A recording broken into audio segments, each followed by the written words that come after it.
education, and culture. Today, libraries continue to uphold this mission by providing opportunities to all. The New York Public Library has had more than 8 million visits just in fiscal year 2016, and a total circulation of over 23 million.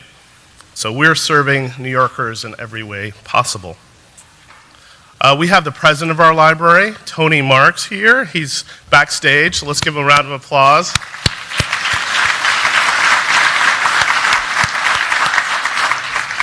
We're also very delighted to welcome here today Darren Walker, president of the Ford Foundation. Is he out here? I saw him. You may have heard of our recent acquisition of the James Baldwin papers, which we're really elated about. And we're incredibly thankful for the Ford Foundation's support in that. The Schaumburg is especially proud to host today's conversation because it directly relates to the mission of the Schaumburg Center. You know, in the history of the Schaumburg, we were founded 92 years ago as the Negro Division here in the building just right out these doors to the right, which was a Carnegie Library built in 1905. And so to have this 92-year-old institution devoted to black history and culture the world over has been really remarkable. I really think about the spirit of Langston Hughes, who was, as you know, a resident of Harlem, often called Harlem's poet laureate, and his house is just down the street. But you can visit him a little closer because in our lobby there's the beautiful cosmogram you may notice in the floor, which was dedicated in 1991, and he is interred, actually his ashes are interred under the cosmogram. I think of him as the spiritual leader, a spiritual center of this institution in many ways. Here at Schaumburg, every month is Black History Month.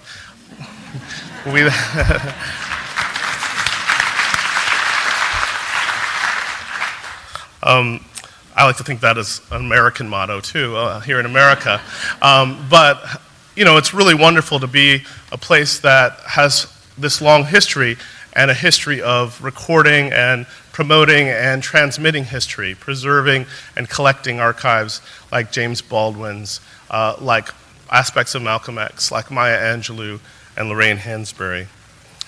I'm really excited today to have Mayor Bill de Blasio coming up soon.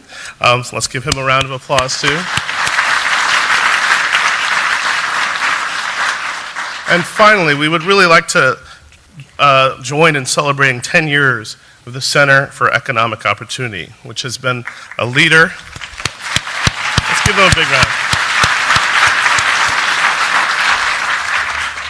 A leader in fighting poverty and increasing equity for our most vulnerable populations throughout the 5 boroughs. I just want to welcome you again to the Schaumburg and hope you enjoy what's going to be surely a fruitful conversation. Thank you again.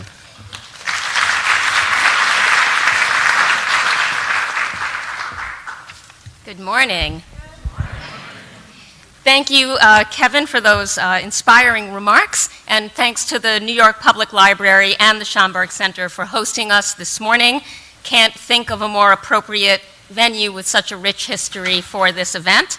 My name is Mindy Tarlow, and I'm the director of the Mayor's Office of Operations. And to steal a line from John Oliver, welcome, welcome, welcome.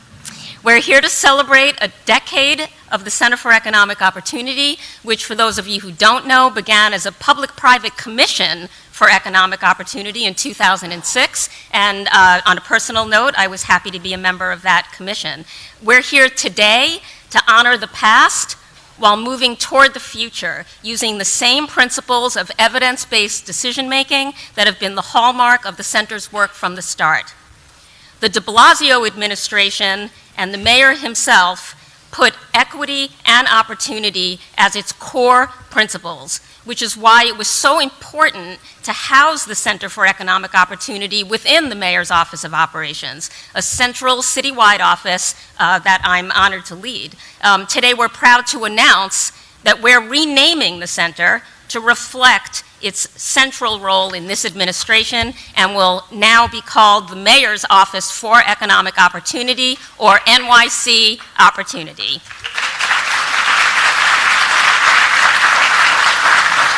This office combine all the areas of expertise and hugely talented staff that we've been able to take advantage of these past almost 4 years: poverty research, evaluation, anti-poverty program development, data sharing, benefits access, human-centered design. On a personal note, it's been a privilege to be part of this work from inception in 2006 through today. And speaking of privilege, it is now mine to introduce our first deputy mayor, Tony Shorris, to talk about our approach to reducing inequality and advancing opportunity and our progress to date. For me, Tony is the embodiment of effective, fair governing. He believes in the power of government to do good, and his focus on equity is unwavering. As he likes to say, this is what we came here to do. So without further ado, Tony Shorris.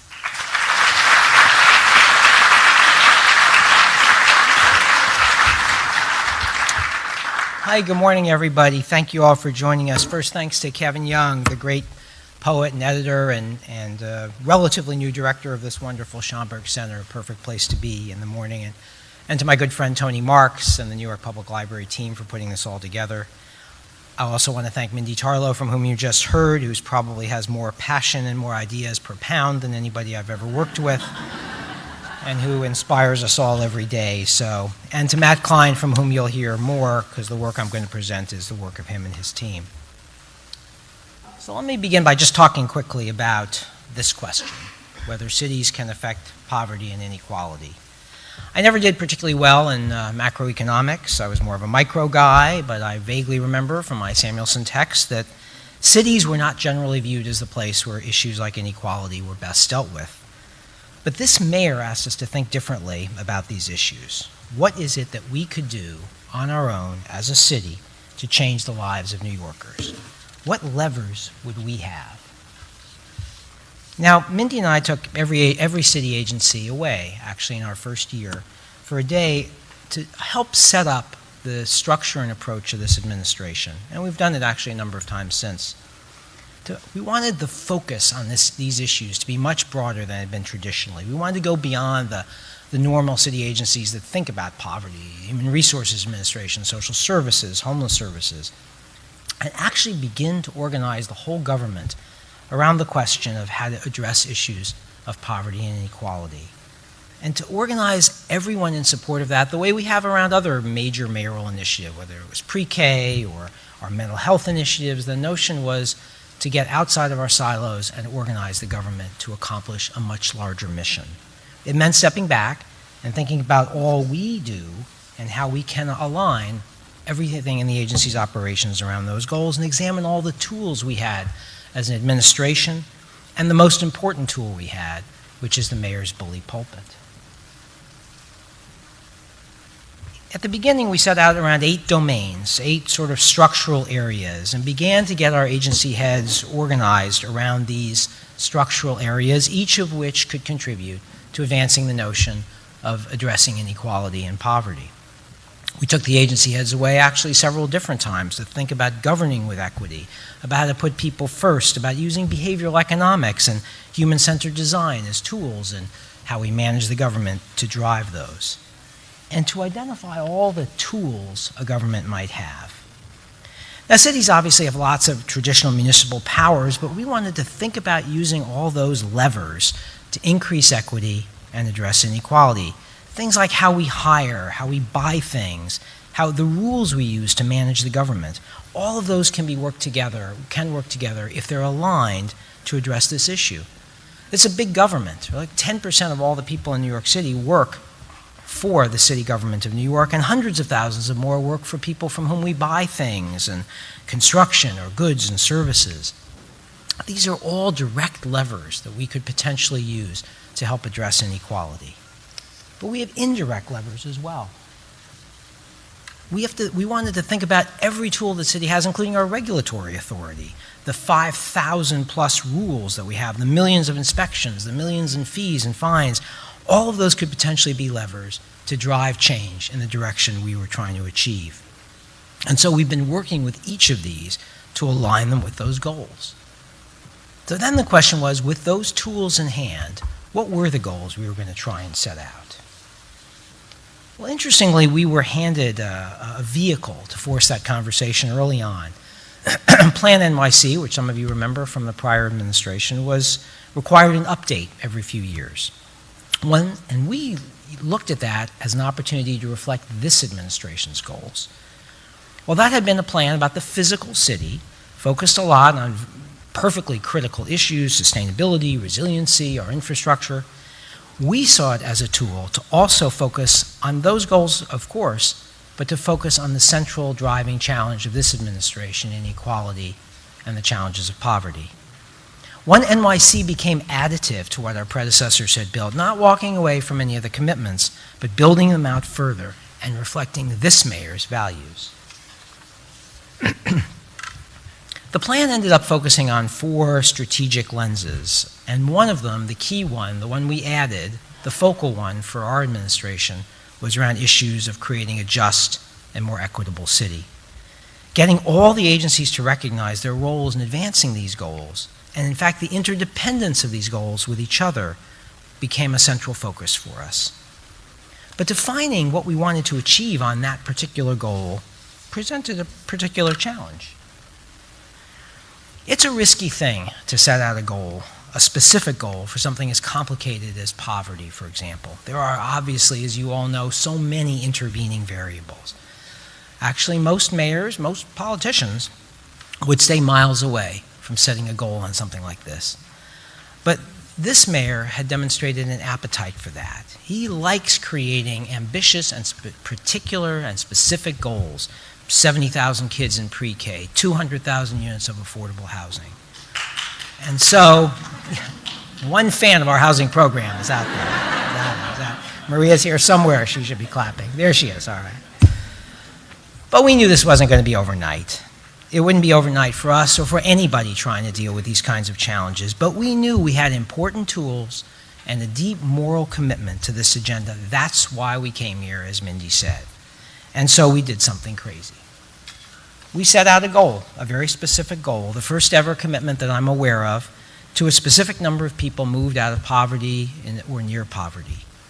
It's pretty crazy. That's the goal from One NYC as we published it.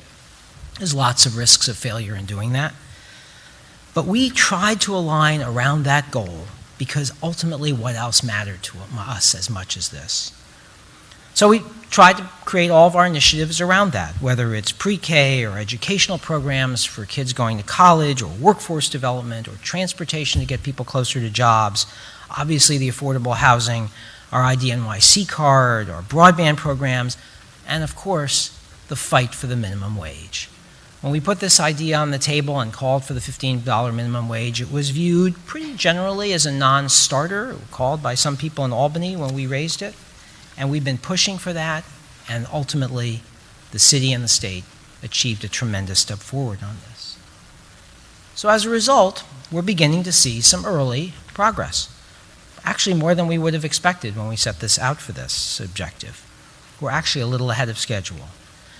Now, the city's own poverty measure, the Office of Economic Opportunity measure, tracks a poverty rate about 31,000 for a family of 4 and a near poverty rate of about 47,000. Both of those are at the lowest level they have been since the Great Recession. Now, our administration concentrates on the at or near poverty measure, the 46% the mayor talked about much during his campaign, but we're actually trying to address issues of inequality even for folks beyond that, for people in middle class and elsewhere who are struggling to make it in this city. But when it comes to at or near poverty, you see we're actually beginning to make progress here. The overall share of New Yorkers living at or near poverty is the lowest it's been since the Great Recession. And we're on a very powerful trajectory to continue bringing this number down to below 40%. The direction is clearly right, thanks to the leadership the mayor has shown on issues like affordable housing, like the minimum wage, like many of the programs you know we've been putting in place. But we know this isn't only our fight. And it's not our fight alone. Without a strong economy, this obviously wouldn't even be possible for a city like New York. Keeping New York safer than ever, investing in its infrastructure, protecting its quality of life, keeping its tax rates unchanged for years, all this has helped make New York a tremendous magnet for growth. And we're targeting our economic development strategy specifically on creating jobs for New Yorkers by New Yorkers, linking our people to growing sectors in tech and life sciences and media, as well as finance, construction, and the other more traditional areas of growth. We know there are larger elements at work on this. We don't kid ourselves that this is only a city's battle to fight. Much of what's going on is a national phenomenon. Cities are being recognized as the engines of growth for America and, in fact, the world. Cities matter. Mayors matter. This city matters. Policies for the short term are already beginning to manifest themselves and will manifest themselves more in the next few years as more housing begins to open, as more jobs are created, as more people access benefits.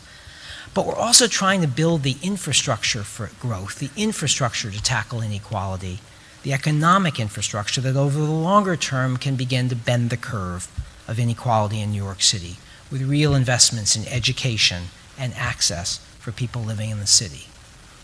And to do any of this, we have to keep building our analytic capacity, our policy capacity in the very office we're here to talk about, the Office for Economic Opportunity, to continue to drive change at scale and across the whole government.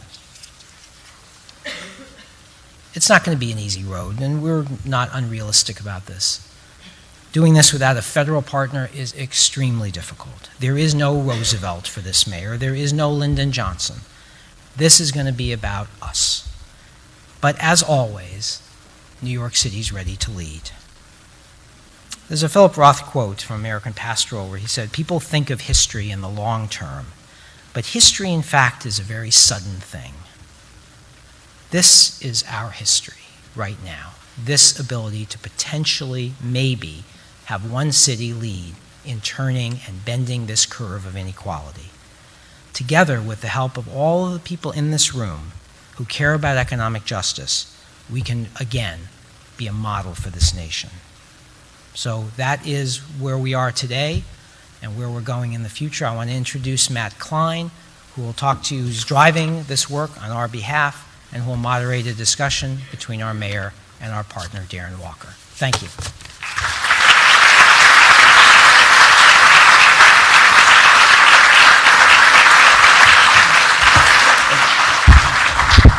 Thank you, Tony.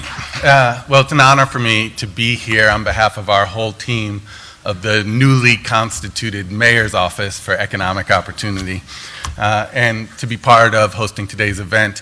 We're really thrilled to be here at the Schaumburg, so thank you, Kevin. And I know others have, you've heard about them already, but I got to get my shout outs to the leadership of the mayor and of Darren Walker is inspirational. Their willingness to confront inequality. You, Tony, who have been such a driving force, as we've heard, in all of the city's work. Mindy, whose office we are part of, my direct boss. I couldn't ask for a better one. You're such a champion for our work, but really for equity in the city generally. The other leaders of this administration who are here with us, who promote these values throughout city government, and the experts nationally who are joining us. But really also our community here. The advocates, the organizers, the funders, the service providers, the folks who do the work every day. You all are my heroes. So I will tell you, it is inspiring to be part of an administration where today's topic is just not one of the things that we focus on, but as charged by this mayor, it's part of everything that we focus on. We are motivated by a simple notion that where you start out in life should not dictate where you end up. True equality of opportunity must be real and genuine for all New Yorkers. Our office, with a new name, is marking 10 years of working towards this ideal. So let me just say a few words of appreciation for that legacy. Mayor Bloomberg, based on the guidance and the vision of then Deputy Mayor Linda Gibbs, created the Center for Economic Opportunity and HHS Connect, the two units that are being combined today to form the new mayor's office.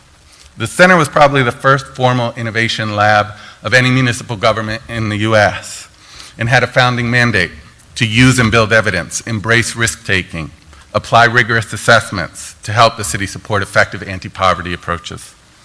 HHS Connect was established to develop technology that could better share data across the city and help serve New Yorkers more holistically.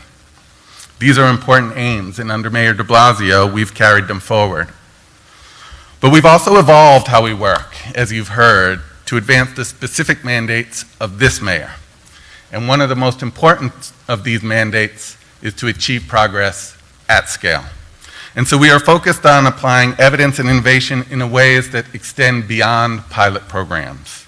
And we're doing so in a number of ways. Using evaluation expertise, we're focused on citywide initiatives like Pre-K for All, managing research and implementation to study impact and help ensure quality. Using service design practices, we're doing more to engage with the nonprofits and residents to shape how the city develops new programs.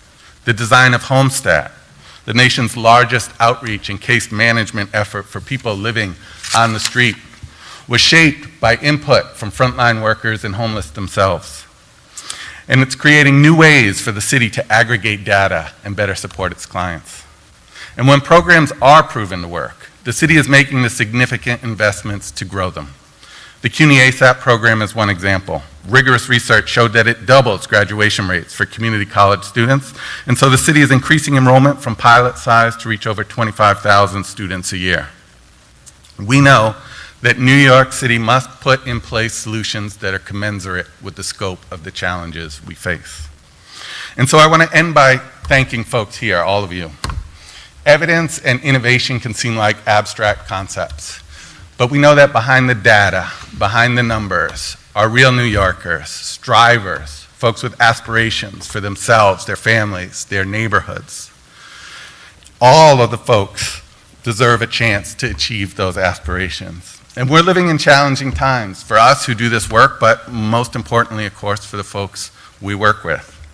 So thank you for what you do, for being part of our community, for showing up, not just today, but every day, on behalf of our fellow New Yorkers, to make our city a place of genuine opportunity for all. And so now it's my pleasure to introduce Gabrielle Fialkoff, a senior advisor to the mayor and director of the Office of Strategic Partnerships. Gabrielle's dynamic leadership overseeing the city's affiliated nonprofits, like the Mayor's Fund to Advance New York City and the Fund for Public Schools, and many more, has contributed immensely to improving the lives of so many New Yorkers, and I'm pleased to welcome her to the stage. Thank you, and thank you all for being here.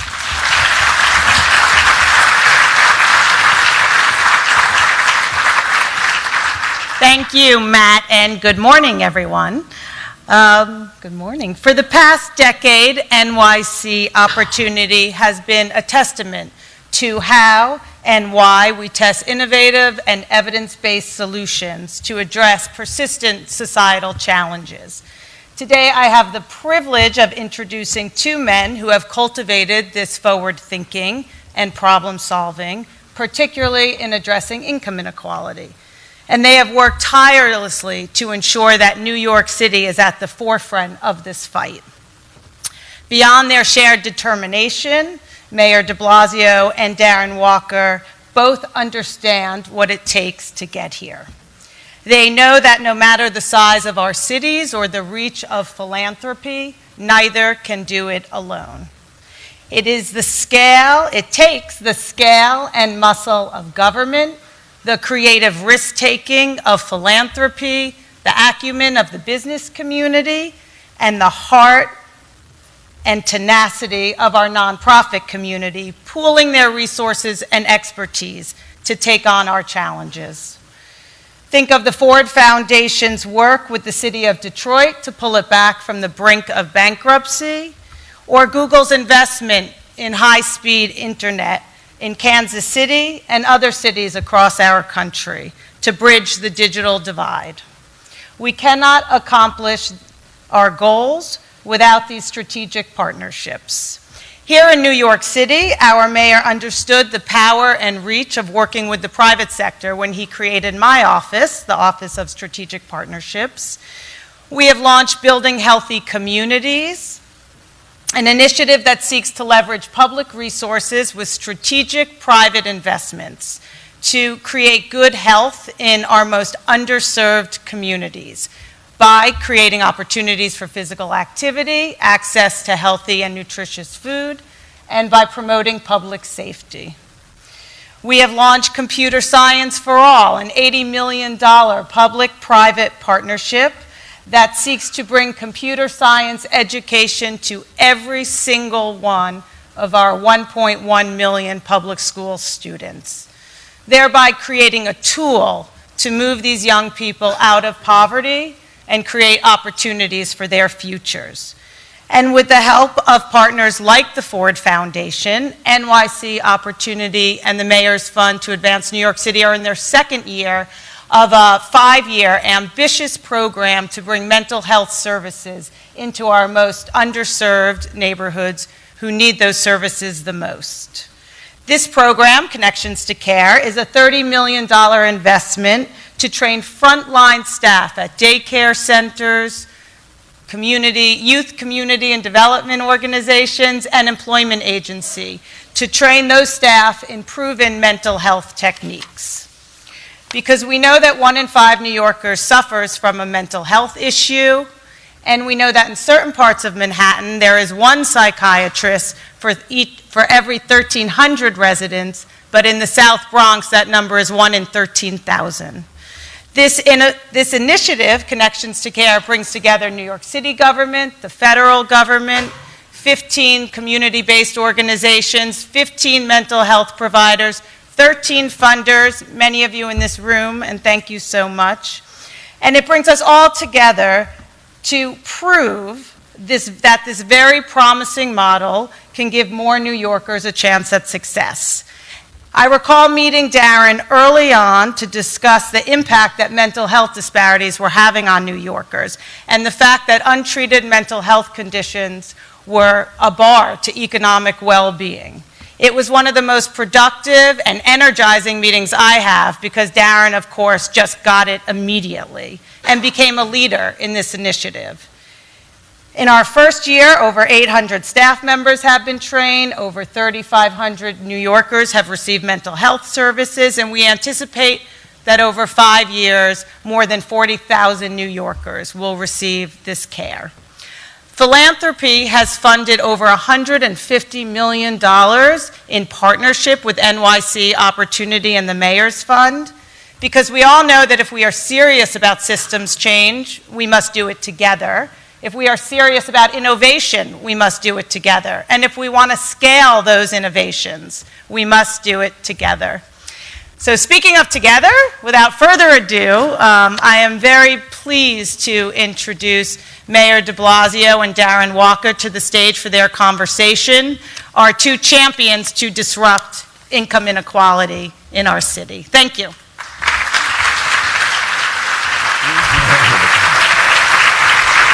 I'm the middle, I guess. You're there? That's right. All right.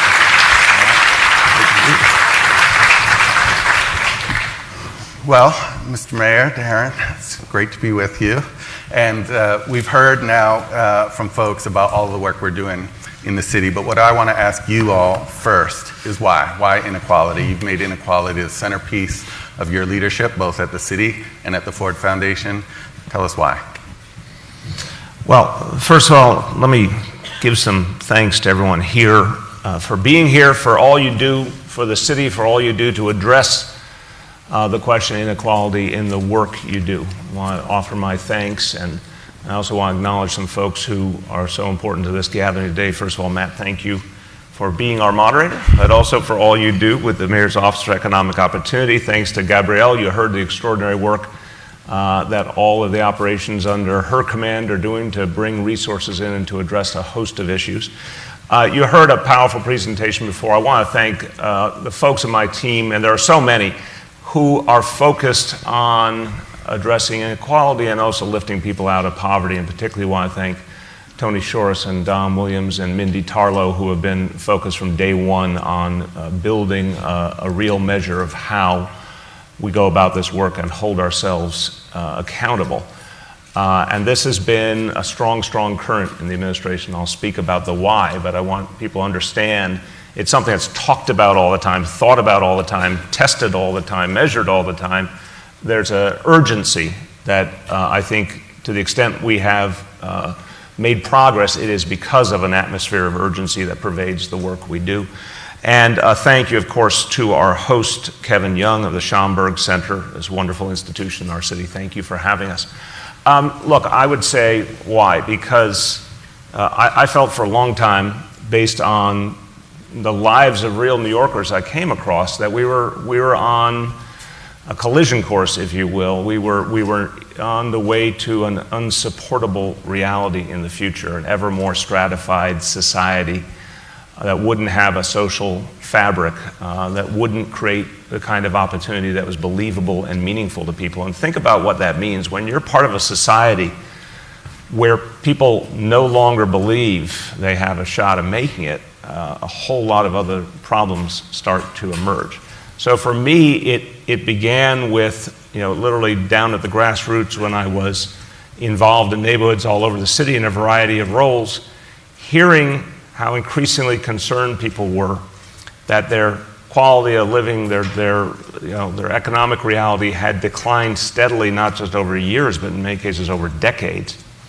And I would not say hopelessness, but a growing fear that if something big didn't change, they would not be able to live in a viable way in this city. And I heard that in so many different ways, it became clear to me that we couldn't succeed in any normal sense of success. We couldn't succeed morally if we had rampant inequality and lack of opportunity, particularly if that broke along demographic lines. We could not succeed economically.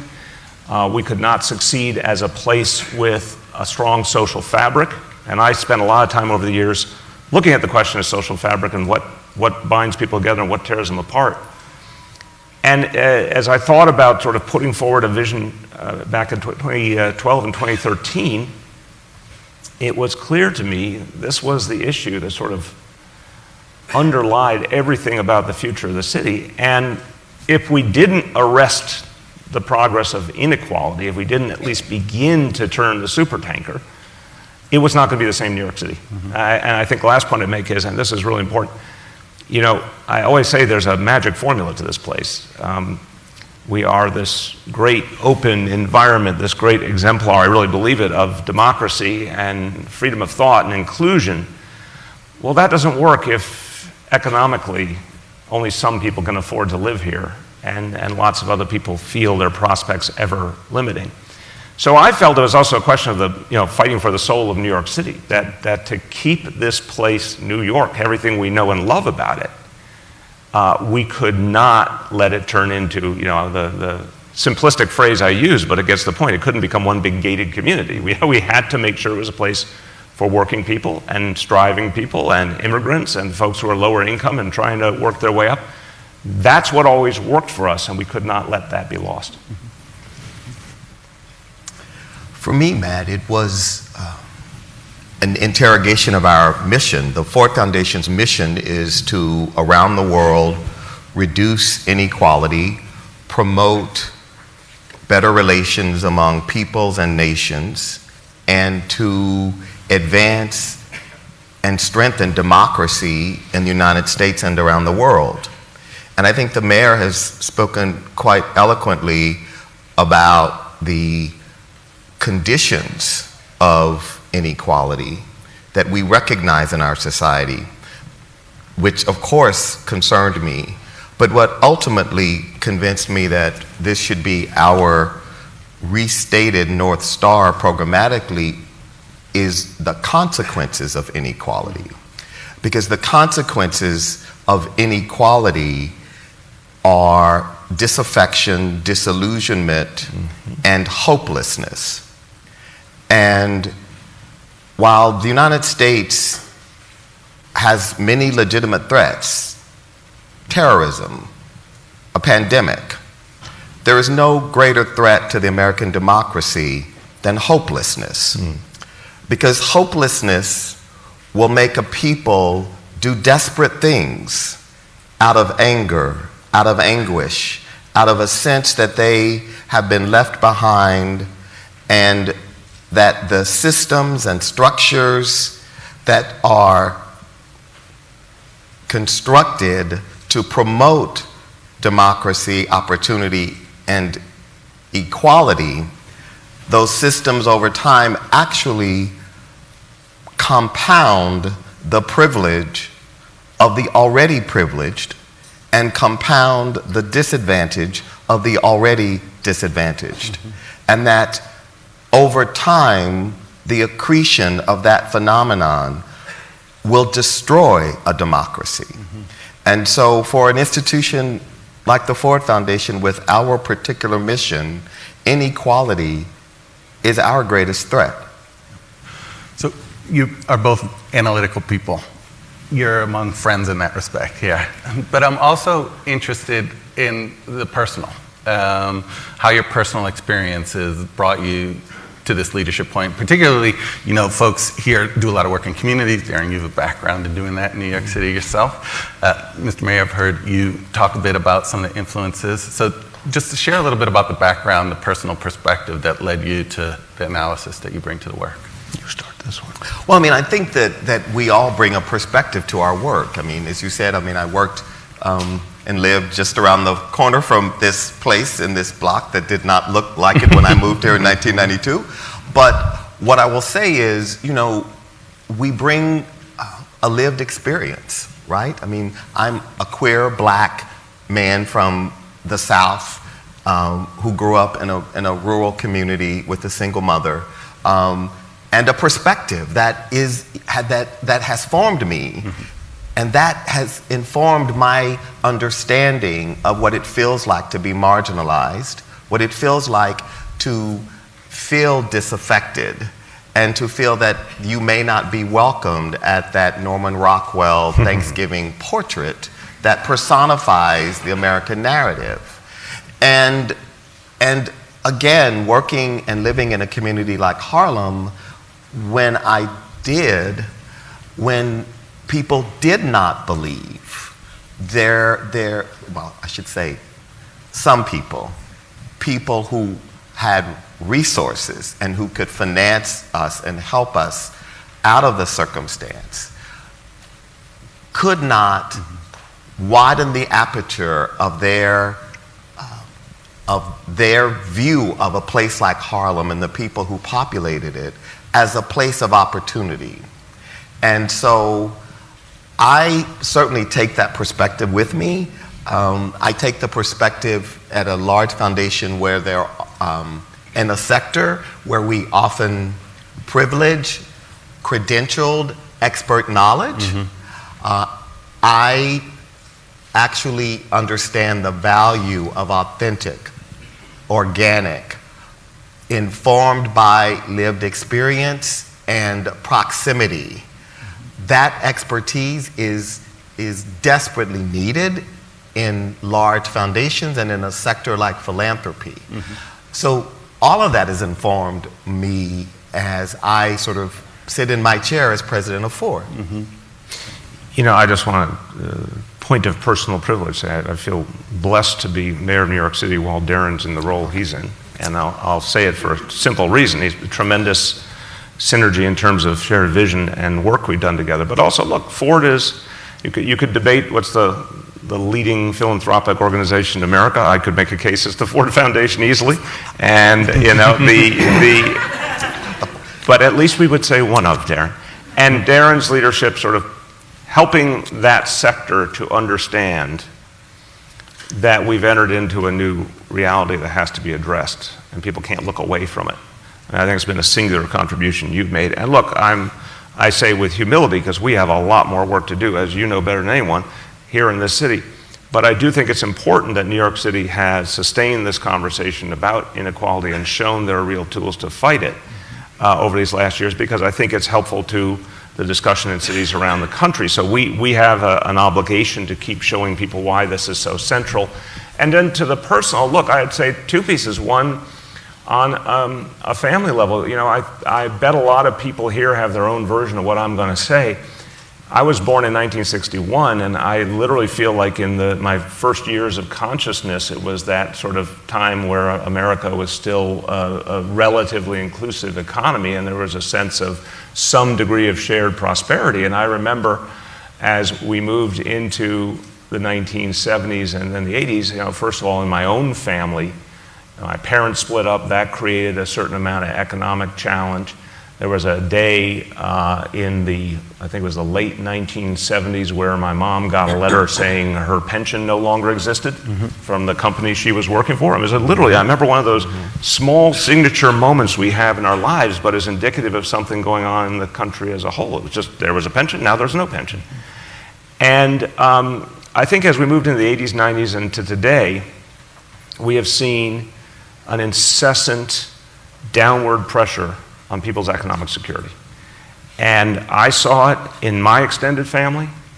I was constantly aware of the stories of people who were struggling and certainly were desperately worried about what lay ahead and whether they would have security in their future, particularly in retirement.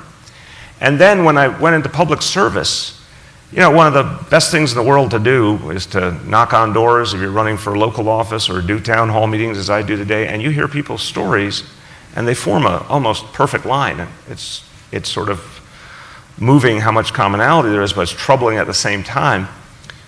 There are so many people in this city who are struggling to make ends meet. And they'll tell you, each will tell you their own story, but if you're listening at all, you can't help but miss it. It's the norm in so many ways.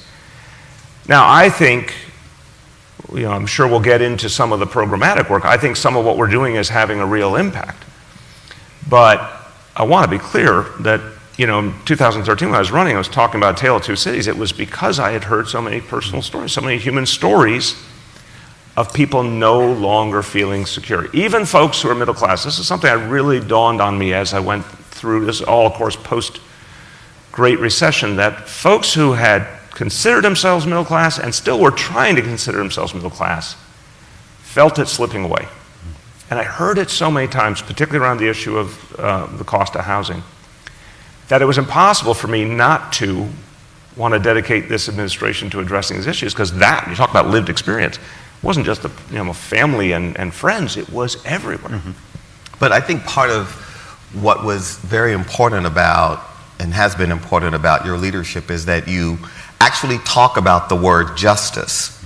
And we have to recognize that the very notion of justice is a contested idea. And I'm actually surprised. I mean, I think as I look around this auditorium, and there are so many great New York City leaders in philanthropy in the room who I have learned from and learned with over the years, but it surprises me how people sometimes recoil at the idea of social justice. I certainly have had colleagues in philanthropy say, well, that kind of language really doesn't work for my board.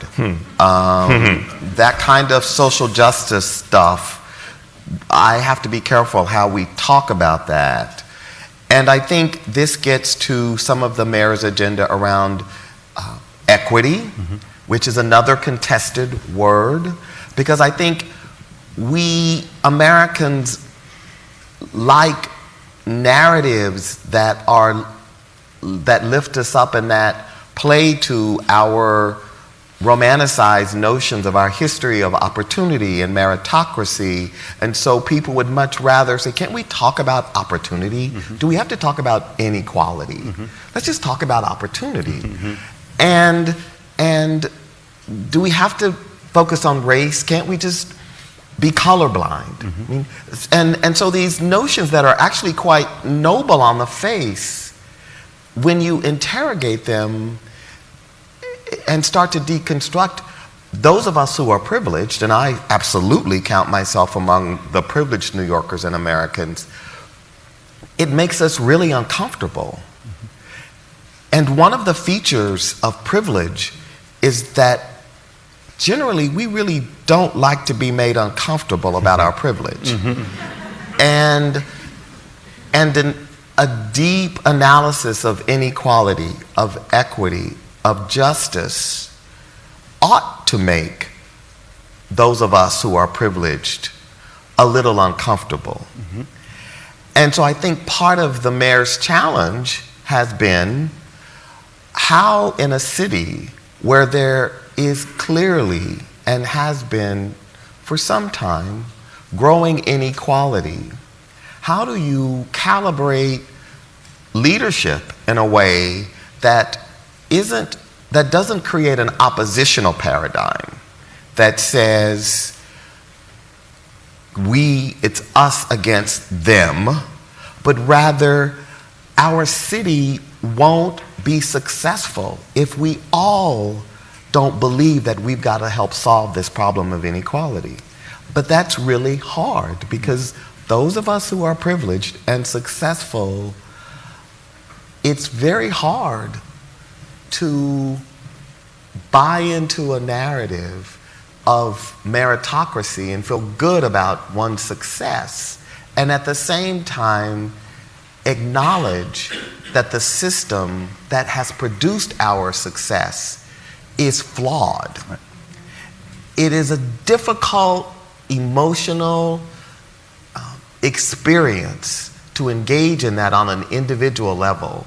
And the great thing about privilege is that the more privileged we become, the more empowered we are to insulate ourselves from those kinds of personal interrogations, and to insulate ourselves from people who will demand that we interrogate. I just want to play off this one quick second. A beautiful analysis. And look, it's downright dangerous not to acknowledge reality, right? And this is, again, if you take the parallel I made earlier, there was a time when this country, with all of our strengths and all of our imperfections, there was a time where we had, again, a relatively inclusive economy. And we had a middle class that was objectively growing, and there was a way to enter that middle class and sustain it. And that correlated to high levels of union membership. It correlated to having strong retirement programs in place as the norm. A whole host of very strong government investment paradigm. By the way, Democrats and Republicans both, Dwight Eisenhower did the interstate highway system. I mean, there's plenty of examples of some kind of consensus that existed, arguably, 30s through 60s in some ways, about needing to very consciously create a society where there was that consistent set of possibilities. As that has declined markedly, and wealth and power are more concentrated than ever before, you would think there would be a discussion among folks who are privileged about, well, wait a minute, again, there's an iceberg up ahead. If you keep concentrating wealth and power, this doesn't end well. This is not a supportable paradigm. But in fact, we now literally are staring down the barrel of a potential set of tax cuts for the wealthy and for corporations and other actions in Washington that will only supercharge inequality. So to Darren's point, this is a conversation that it doesn't have to be a blame thing. It doesn't have to be an us versus them. It has to be a where are we going conversation, and do you really want to go there? Do you really want to go to a place where the vast majority of people feel cut out of the economy for all intents and purposes and don't feel their democratic process is functioning for them, which was certainly a lot of the anger and frustration we saw in the 2016 election. I'm arguing from my philosophical perspective, but I'm also arguing from a very practical perspective. It's not a supportable way to construct a society. Right. And I think it does make people uncomfortable, but I'm a little shocked that a whole lot of successful, smart people don't recognize it's a conversation they better be having. Well, I think there are a lot of very successful people who are very worried about inequality. I think there are a lot of wealthy people in this city who know that there is something wrong. So it would be unfair to paint a picture that wealthy New Yorkers aren't concerned about inequality. I think the question is, how do we help the city understand the solutions? Because there are solutions. This inequality has been constructed. Right. And so the question is, can it be deconstructed? And of course, it's naive there are global phenomena at play here that we are subsumed in as a major city in a large country with a very diverse economy. So we can't pretend that we live in a bubble. And I think part of why what the mayor is doing around engaging local, global policy questions is because New York City is such a critical anchor of really the American narrative. And it has benefited the country to have New York City be one of those beacons that represents the American narrative around the world. But the question will be, and already is, and certainly as I travel, and I travel pretty extensively, people really do want to know, will New York, will America remain that special place, that unique place that people from around the world want to come and join this unprecedented experiment, an experiment that is unlike any other experiment of people, different tribes, different races, different religions, different countries, different in so many ways, all coming to another land and trying to make a nation. Like, that hasn't happened anywhere in the world, and it doesn't exist anywhere in the world. And it is an experiment. And much of the world looks at us and has looked at us with amazement because they don't have it. The Germans don't have it, the French don't have it, the Japanese don't. I mean, when you go to their nations, there's no experiment going on. There is an experiment, but it's not an experiment like here. Right. And for us, it is so normal to live in a society like America. And so you understand why the rest of the world, when they look at America with this, like, on the one hand, awe, and on the other hand, sort of like, quelle surprise, it's still like going. You know, I mean. So let's talk briefly just about what it takes. These are big topics: inequality, poverty, justice, privilege. Even for one of the biggest foundations in the world, even for one of the biggest, Tony earlier said it was a little crazy that we're taking this on, but we have to. But what does it take? Talk a little bit about how you think about progress in your respective roles. What are you most proud of? Well, look, I'm very proud of the fact that we have tried to put tangible commitments on the table and then hold ourselves accountable. And everyone who does it, a lot of people in this room have taken plenty of risks in the work you do. You know, the word crazy, as Tony used it, you know, there's been times when we made very bold commitments and we knew they were risky, and we knew there was a real chance of failure, but the method to the madness was make bold commitments that are carefully constructed, but absolutely, you know, stretch goals, put them out there publicly.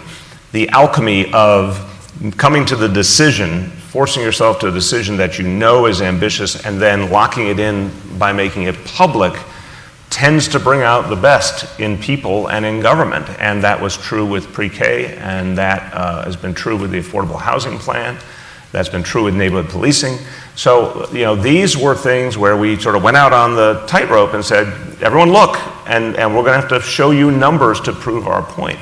Well, in some ways, you know, the biggest of those was to say, you know, we set a goal to get 800,000 people out of poverty in this city by the year 2025. That's in our, you know, One NYC vision. It's been out there for a couple of years now. And that's, you know, when you think about 800,000 people, that's almost a tenth of the population of the city. And it was a stretch goal, it was a timeline we thought was reasonable. A lot of pieces had to come together, not all of them local, certainly. Some of them very important things had to happen at other levels of government. But the analysis that we've made now is that by the end of 2017, when you look at where we started, January 1st, 2014, and we talked about at that point the fact that almost half of New Yorkers were at or near the poverty level, so up to 150% of poverty. The fact that literally almost half the city at or near poverty. We need to start moving that number aggressively. Our projection is by the end of this year, 281,000 New Yorkers who were at or near the poverty level will no longer be and will have reached a higher level. And that's a variety of different tools that have moved the equation. The affordable housing plan, the different supports we provide for parents that have lifted costs off of them, like pre-K and after school, those being free things that parents used to pay for and pay a lot of money. The anti-eviction legal services that obviously help people keep in apartments they could afford, the rent freeze, and you go through a whole host of initiatives that we've put in place. And then obviously what we've tried to do in this city to push increases in wages and benefits. Some of them we could do ourselves, like paid sick leave. Others we had to push Albany on, and we all got there together on the minimum wage increase. When you look at those actual tangible policies, I mean, this is to the earlier point, can you find your way back from the precipice? Can you actually deconstruct growing inequality? The answer is yes, you can. It actually can be done. It takes smart government policies and smart investment, and to the maximum extent possible, a partnership with the nonprofit and private sectors. But it is concentrating a series of policies that lift economic burdens and open up the pathway to economic stability and reward work more. I don't mean to be simplistic. I really think it's what it comes down to. But the fact that we now have real numbers to put to it, because 281,000 people puts us well on our way to our goal of 800,000 people out of poverty by 2025. But it only works because all of those policies were concentrated together. And I'll finish this quick analysis by saying, and now the battle is to keep that progress with a series of threats looming in Washington that could obviously undo a lot of it, which would be so contrary to the very powerful description of the moment that Darren just gave. This is why I was just down in Washington yesterday. I won't typify my conversations with the Treasury Secretary and others, but I would say, we need to recognize that some places we're just starting to address this inequality crisis that has pervaded the national debate for the last few years. When I talked about it in 2013, a lot of people thought it was kind of esoteric. In 2015 and 2016, it was not esoteric at all. It was front and center in the national discussion. But this next set of decisions around the future of our taxes and around the federal budget are going to determine whether we actually start to reverse this growing stratification or whether we, as a nation, double down on it. So we're at that crucial moment of decision. I hope, with humility, that New York City's example provides some evidence to those who say, wait a minute, don't go right off the cliff, that there actually is a way to bring this back and create some balance. Yeah, well, I think that first, I do think we should acknowledge that the rate of poverty has come down in New York City. And the report, I think, lays that out at a rate that is actually, statistically significant. And so that is something to be acknowledged, recognized, and celebrated. But we have a long way to go, and we won't get there unless we look systematically at the barriers to reducing that number further. So let's talk about the systems and the interrelationship of those systems. The thing that I am most preoccupied with these days is the criminal justice system. I was on a panel of education people, and it was a really interesting moment where recently very bright, I felt inadequate to even be on the panel, of education experts talking about how to help low-income students. And what I found remarkable was when the moderator asked, what's the one intervention that could help low-income students of color, everyone had an intervention, a pedagogical intervention, small class size. It's so interesting that when you're not an expert, what you think of, because, my response was, we have to fix our criminal justice system so we stop locking up their fathers. Mm-hmm. And it was a really interesting perspective because, nobody thought about that. And so it was really interesting to me that the experts were thinking about technical interventions. And even one of the panelists talked about the need to maintain two-parent households. I mean, and he's a conservative social scientist, and he's right, as I said to him that day. But you can't, I mean, talking about two-headed households in urban America and increasingly rural America, white rural America, without talking about the criminal justice system is just a bunch of platitudes, right? So how do we, so understanding the interrelationship, because to actually do what the mayor just said, to continue to want to bring that number down, these things are going to have to be tackled in systemic ways. I just want to play off of that. I think it's a very powerful point. We've got this dual reality right now, I feel. And again, having just come from Washington, definitely, crossed over into another realm. There was an election, and the election was the most unusual we've had numerically, perfectly fair statement. Popular vote one way, electoral vote another way in a sharp degree. The reason I say that, to Darren's point, we have this situation right now in this country where we're in the middle of sorting out who we are and what we're going to do. And the election in some ways left us in a contradictory place, and the policies, again, that I'm hearing in Washington, I think could actually take us backwards just at a moment where we might have begun to come to grips with some of this. But I am not hopeless, because I think in a democracy what matters much more than the results of any single election is what's going on underneath, what's going on in the grassroots. What you said, Darren, I think exemplifies, maybe the panel you were having that conversation with didn't get it, but the people as a whole are talking about mass incarceration. The people as a whole are talking about structural racism and its impact on economic reality. So that point you made earlier about if you're going to talk about income inequality, you have to look at it through the prism of race too. That's organically happening more and more in this country. When the disturbances occurred in Baltimore a couple of years ago, there was a growing recognition that that was one part about history and issues between police and community, but that was also another part about economics and an economic situation that was failing the people of that community.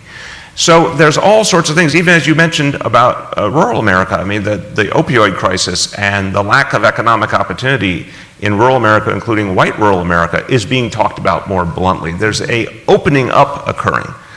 I think, again, I'm partisan, but if you take away the result of the 2016 election, if you just froze the world on November 7th, and you looked at the debate over 2 years, what was it about? Income inequality, mass incarceration, criminal justice reform, the bluntest conversation we've had about race in any election in this country's history, I would argue. So underneath, there's tremendous possibility. And that's what I think ultimately wins the day. But in the meantime, all of us have to keep proving that things could change. The pathway to change comes through examples that people can latch onto that capture their imagination. And once the discussion becomes blunter and more clear about what we're really facing, then the question is, can it change? Once you open up that possibility of change, you kind of light that match. Here's a real living example of change. A lot becomes possible. So, long way of saying the conversation you related, I can imagine it was very frustrating for you. I think the conversation down at the grassroots is actually quite encouraging. That's great. Now, I want to give you a chance to go a little further on that, because I could sit up here all day with you guys. This is the kind of talk that... We just keep talking, people wander out, there'll be no audience left, we'll just be here talking. But, so let me just pose a final question, just to your point. What does make you optimistic? These are big challenges. What makes you optimistic as you look forward, as you think? I'll tell you from my point of view, I'll say this very honestly, it's wonderful running a campaign and writing a campaign platform. Those are glorious things, You imagine a world that you are not yet accountable for, and you can say, you could say anything. You could say you want to build a wall and have another country pay for it. You could do anything you want. But the interesting thing is, in the executive branch, of course, everything becomes very real, very tangible. You know, accountability starts instantaneously. And I've said before, I'll say it clearly and sharply, you know, we put out a vision that we believed would work. We believed was grounded in real research. We believed we had talked to people who really had perspective. It hadn't been tried before. We didn't have any guarantees. You know, pre-K was my first priority goal obsession.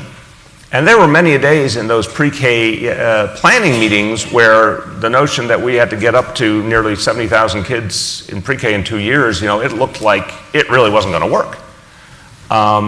You know, and the same with all the other elements of the equation. You know, could they be put together? Could it happen on time? Would it have the desired effect?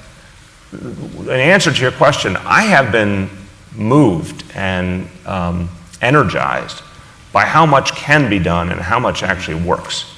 Now, let's be clear. New York City is in a very particular situation. We have, you know, a very strong and diverse economy. We have more revenue at our disposal than most places, you know, in total and proportionally. We also have a society that values the role of government in a particular way in New York City.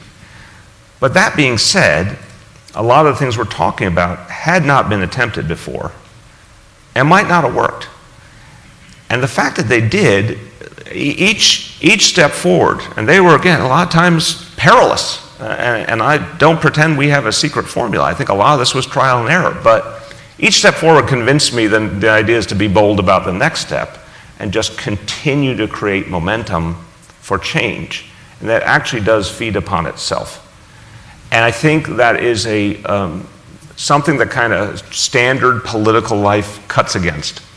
I think the notion that a lot of people in the political world like me came up with was sort of a certain caution and avoiding landmines and don't overpromise and one thing and another. And some of that's very valid, but what has inspired me is, you know, make a bold commitment, put it out there, hold everyone accountable, including yourself, and then just watch how much the machinery can reach if it's pointed in the right direction and how much people demand it. That was the other interesting thing.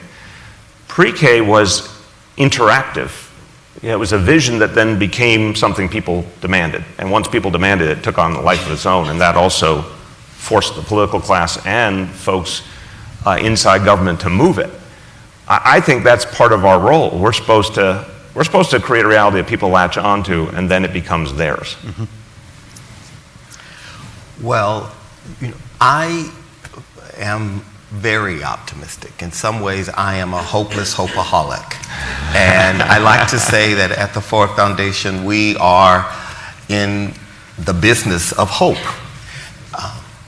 And I am, we in philanthropy are nonpartisan, non-political. I could never be a political person. I would be incompetent and so ill-equipped for that kind of really difficult work. But I would say that I'm hopeful, and I probably, most of my colleagues in philanthropy in this room would agree with me, because every day I get to experience nonprofit leaders doing remarkable work. And while for many people on any given day you might be dejected or concerned about the world, when you work in philanthropy, every day you are energized, or you should be energized, by the very people who walk through your door to tell their stories, to tell their narratives of what is happening on the ground in places all around the world, and how resilient in the face of horrific circumstances, they courageously do their work every day on behalf of poor and vulnerable people. That is energizing to me, that is inspiring. That makes me get out of bed early. And so that's why I'm hopeful. What I worry about is that we in philanthropy don't always appreciate what it actually takes to do the work.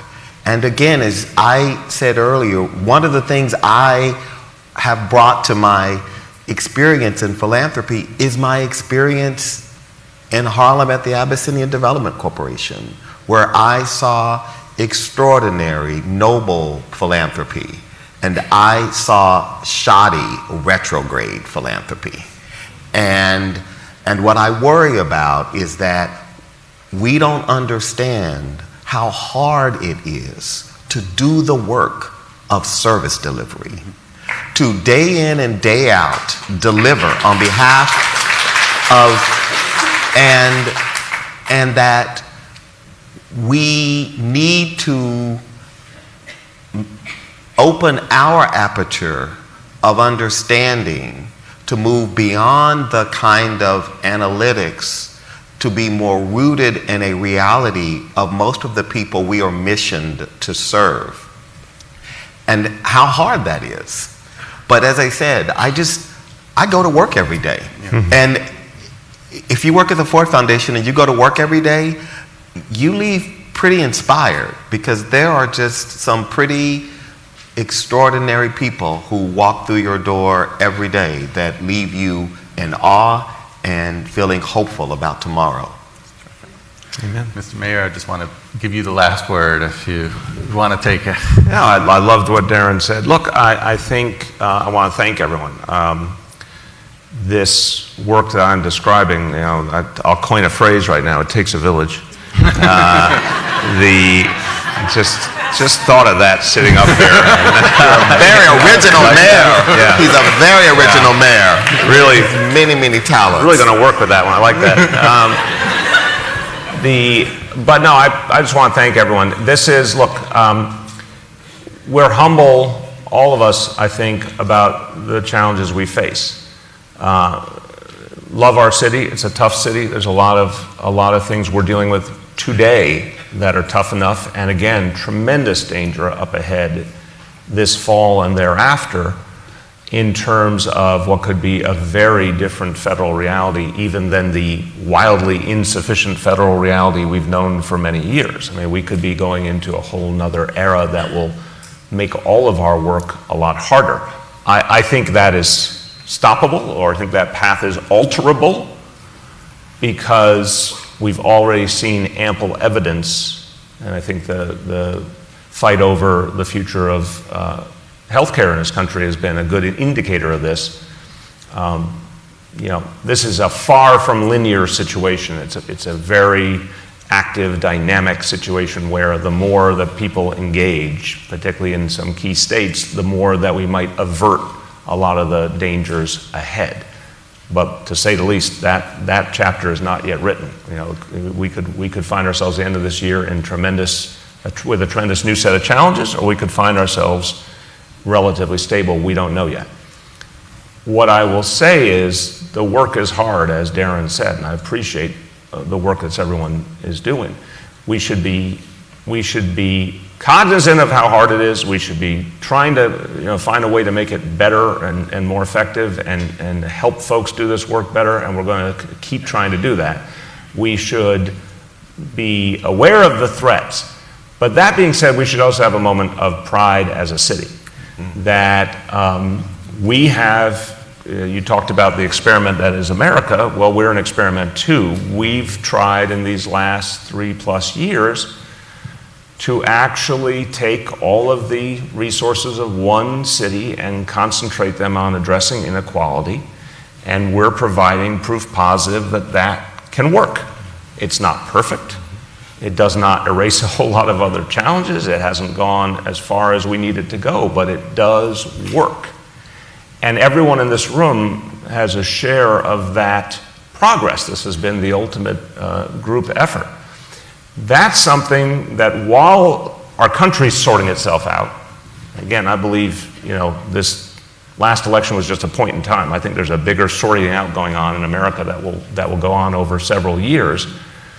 But while the country's sorting itself out, what is much clearer is the local level. And, you know, I was born here to a New York family, but I grew up primarily in Massachusetts, and I grew up in the congressional district of Tip O'Neill, who famously said all politics is local, and I would say all life is local. And the fact that in cities all around the country, big and small, they're raising minimum wage and passing living wage ordinances and paid sick leave ordinances and, you know, working to improve things like pre-K access and after-school access and the whole litany of the things we're doing here. We've borrowed some of them from elsewhere, and some other places are borrowing them from us. It's like this beautiful unbroken chain of what will ultimately be hundreds of cities around the country trying to go at these issues in the way they can with the tools they have.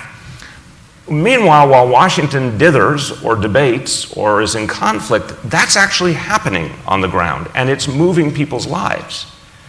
And I think we have to be proud of that, all of us, and I think we have to keep spreading it, because I'm a big believer in the end, you do enough things in enough places around the country, you have then changed the country.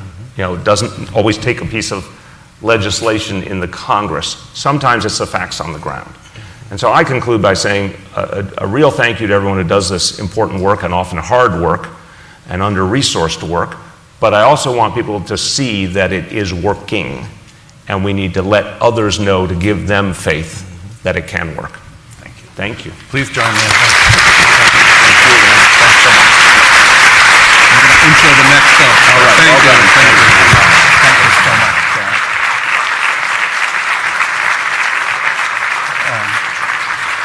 That was terrific. I do want to invite Deputy Mayor Bury up to the stage. We are going right into our next panel. Feel free to return after your bathroom break. And I also want to, this next panel will be a conversation, but also more interactive. So we encourage you, if you have questions, there'll be folks circulating with index cards, and they'll be passing them down. Feel free to write your questions, raise your card, and folks will come and get it, and we'll sort through for the next panel ahead. So with that, please, Deputy Mayor Bury, come to the stage, and we'll go right into the next one.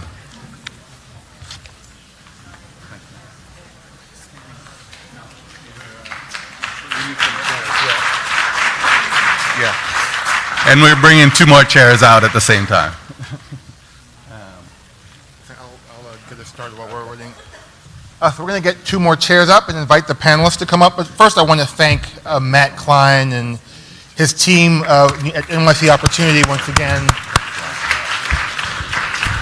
for all the incredible work they're doing, but what for has really been an extraordinary morning so far. So while we're getting 1 more seat up, obviously the theme of this morning,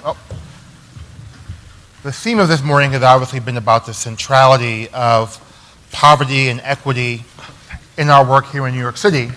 But more than that, the centrality of data and evidence in driving that work forward. So just to give 3 examples, 2 of which we've already heard about this morning. Do we ever have a mic up?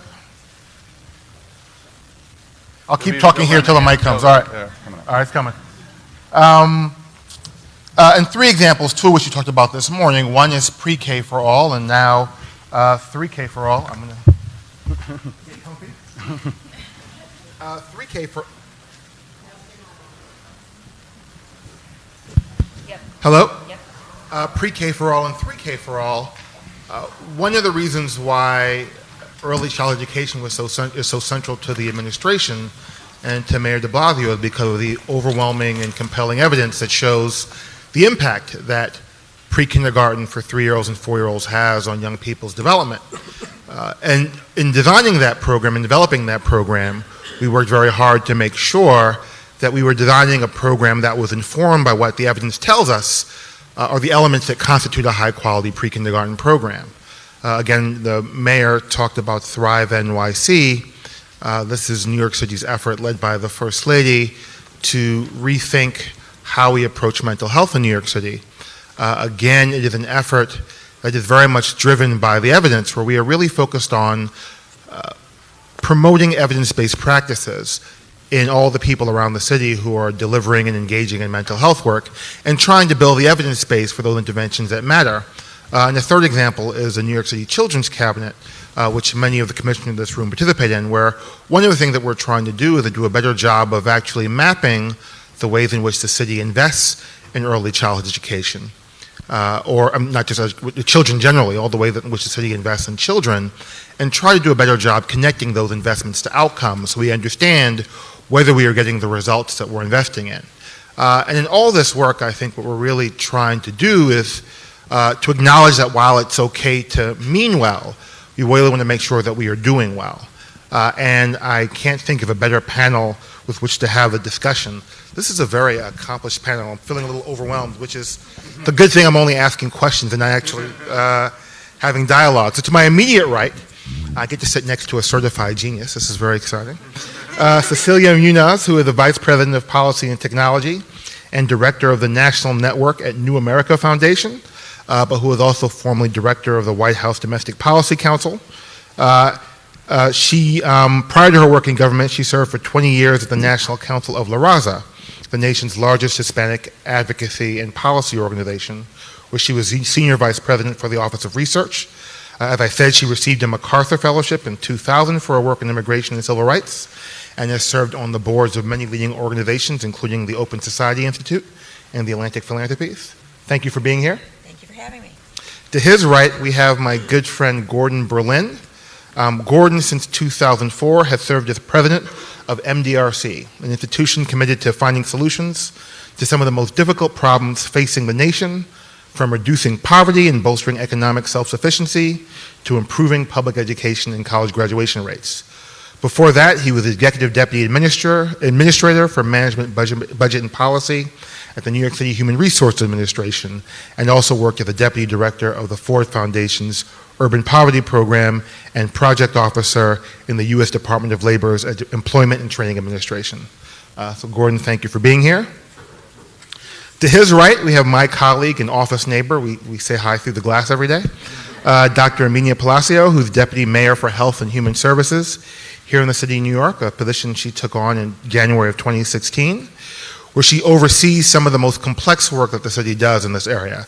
She supervises the Department of Health and Mental Hygiene, New York City Health and Hospitals, the Human Resources Administration, the Department of Homeless Services, the Administration for Children's Services, I'm tired reading this list, the Office of the Chief Medical Examiner, the Mayor's Office to Combat Domestic Violence, the Center for Innovation and Data Intelligence, and the Mayor's Office of Food Policy. So she had lots of free time, not much to distract her. Before joining the city government, she was at the Robert Wood Johnson Foundation, where she was responsible for developing and implementing 4 new health leadership programs. And before that, served as Executive Director of the Harris County Public Health and Environmental Services, which includes Houston, where, among other things, she supervised health services for the evacuees from Hurricane Katrina. To her right, we have Maria Torres Springer, the Commissioner of the New York City Department of Housing Preservation and Development, the nation's largest municipal housing agency, and Chair of the New York City Housing Development Corporation. Prior to that, she served as President of the Economic Development Corporation of New York City, and now the Commissioner of the New York City Department of Small Business Services, that she's slowly working her way through every city agency leadership. So again, I can't think of a better panel with which to have this conversation. And I'll start my first question. We're going to, as Matt said, we're going to ask a few questions up here, and then we'll open it up to the audience.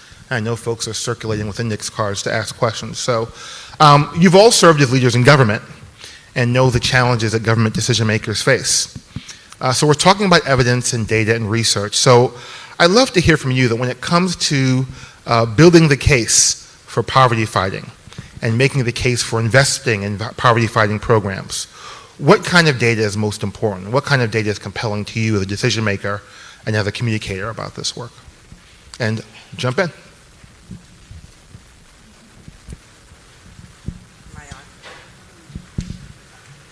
Now I'm on, right? Well, good morning, everybody. It's a pleasure to be here for this really important dialogue. I'll just begin and thinking about the panel before us with the mayor and Mr. Walker. I would say that some of the evidence that really is critically important is evidence that thinks about the interactions and the systems at play. Much of the evidence that comes to us is sometimes very narrowly focused, very categorically focused, allows us to focus on one intervention at a time. Doesn't necessarily help us understand how best to overlay interventions on top of each other. Doesn't help us understand how to leverage multiple interventions simultaneously to really advance the agenda. There is some of that work that's going on, and some of that work that really gets at the complexity. But you know, as a former, and one of my many hats, health services researchers, you know, I understand that it can be difficult to pose very complex questions. It can be even more difficult sometimes to get those complex questions, those kinds of analytic endeavors funded by either governmental funders or philanthropic funders. So I would say that one of the things that we have an opportunity to do to drive the agenda forward in terms of the evidence is really trying to find that sweet spot on the intersection and really understand how to drive policy.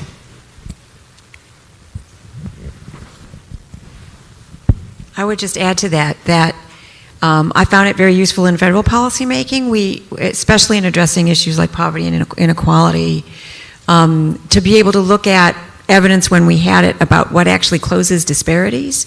One of the sort of focuses, in particular in the Obama administration, which sounds like it's also a focus here, is that if you can't necessarily assume that an intervention that you have data on that demonstrates some impact, that it's necessarily going to actually address disparities, and that if you're going to make sure that you make opportunity available in every community in every corner of the country, you have to be looking specifically at communities that get left behind, specifically looking at data about why they get left behind, and then being intentional about addressing those disparities and measuring whether or not the interventions that you choose actually close those gaps. And you know, what was going to be effective in Native American communities and sort of the upper Midwest is going to be different than what is effective in a city like this, but you have to be looking at all of it, and I think you have to be intentional about closing disparities, or else you run the risk of not really touching the communities that need support the most. If I could add to that, good morning, everyone. The evidence that has been helpful to me in the role that I have, but also the last couple, and when I think about it, it's that the wild fortune of working on a number of policy areas, but all of which is about thinking about the full equation for addressing inequality. And so the work at HPD in terms of addressing the affordability crisis, one has to think about that lever at the same time as the lever of creating and sustaining good jobs. And then the previous work at the Department of Small Business Services, you can't think about that without thinking about how workforce training and workforce development also is important to that equation. And so similar to the Deputy Mayor's point, evidence that allows not just the interaction of one area of affordable housing to another, but really how all of those tools, when used in tandem, can actually make a dent or not. That is what would be most useful, so that we can be sure that then programmatically and policy-wise that we are placing our thumb in the right ways on the right parts of that equation. The second thing that I'll say in this type of evidence, to the mayor's point earlier, it's more about what it means on a human level for the people who we serve, and making sure that in our constant pursuit for the right type of evidence, and it has to be credible, reliable data, unassailable, that we always have, we provide a space and we search for and hear evidence that's on the level of human beings. And so, you know, one of the work now at HPD, when I grew up, we did very much supported by a Section 8 voucher. And I remember every year when the Alameda County housing authority would do an inspection of where we lived, and the extreme anxiety that caused for our family, for me, the night before, because if the inspection didn't go well, then that could have serious repercussions on a rental subsidy. And to this very day, I actually carry that feeling of the night before with me, not to make me so stressed all the time, but because I think it allows me to never lose track of what is at stake in terms of the work that we do.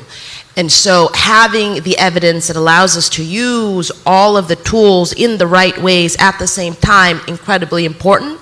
But on a day-to-day basis, what is most important for me is the evidence that allows us to always connect our work to human beings, and to the fact that we have an incredible opportunity and responsibility to make sure that those decisions are the right ones and that they truly benefit the people, as Darren Walker earlier mentioned, that we are missioned to serve.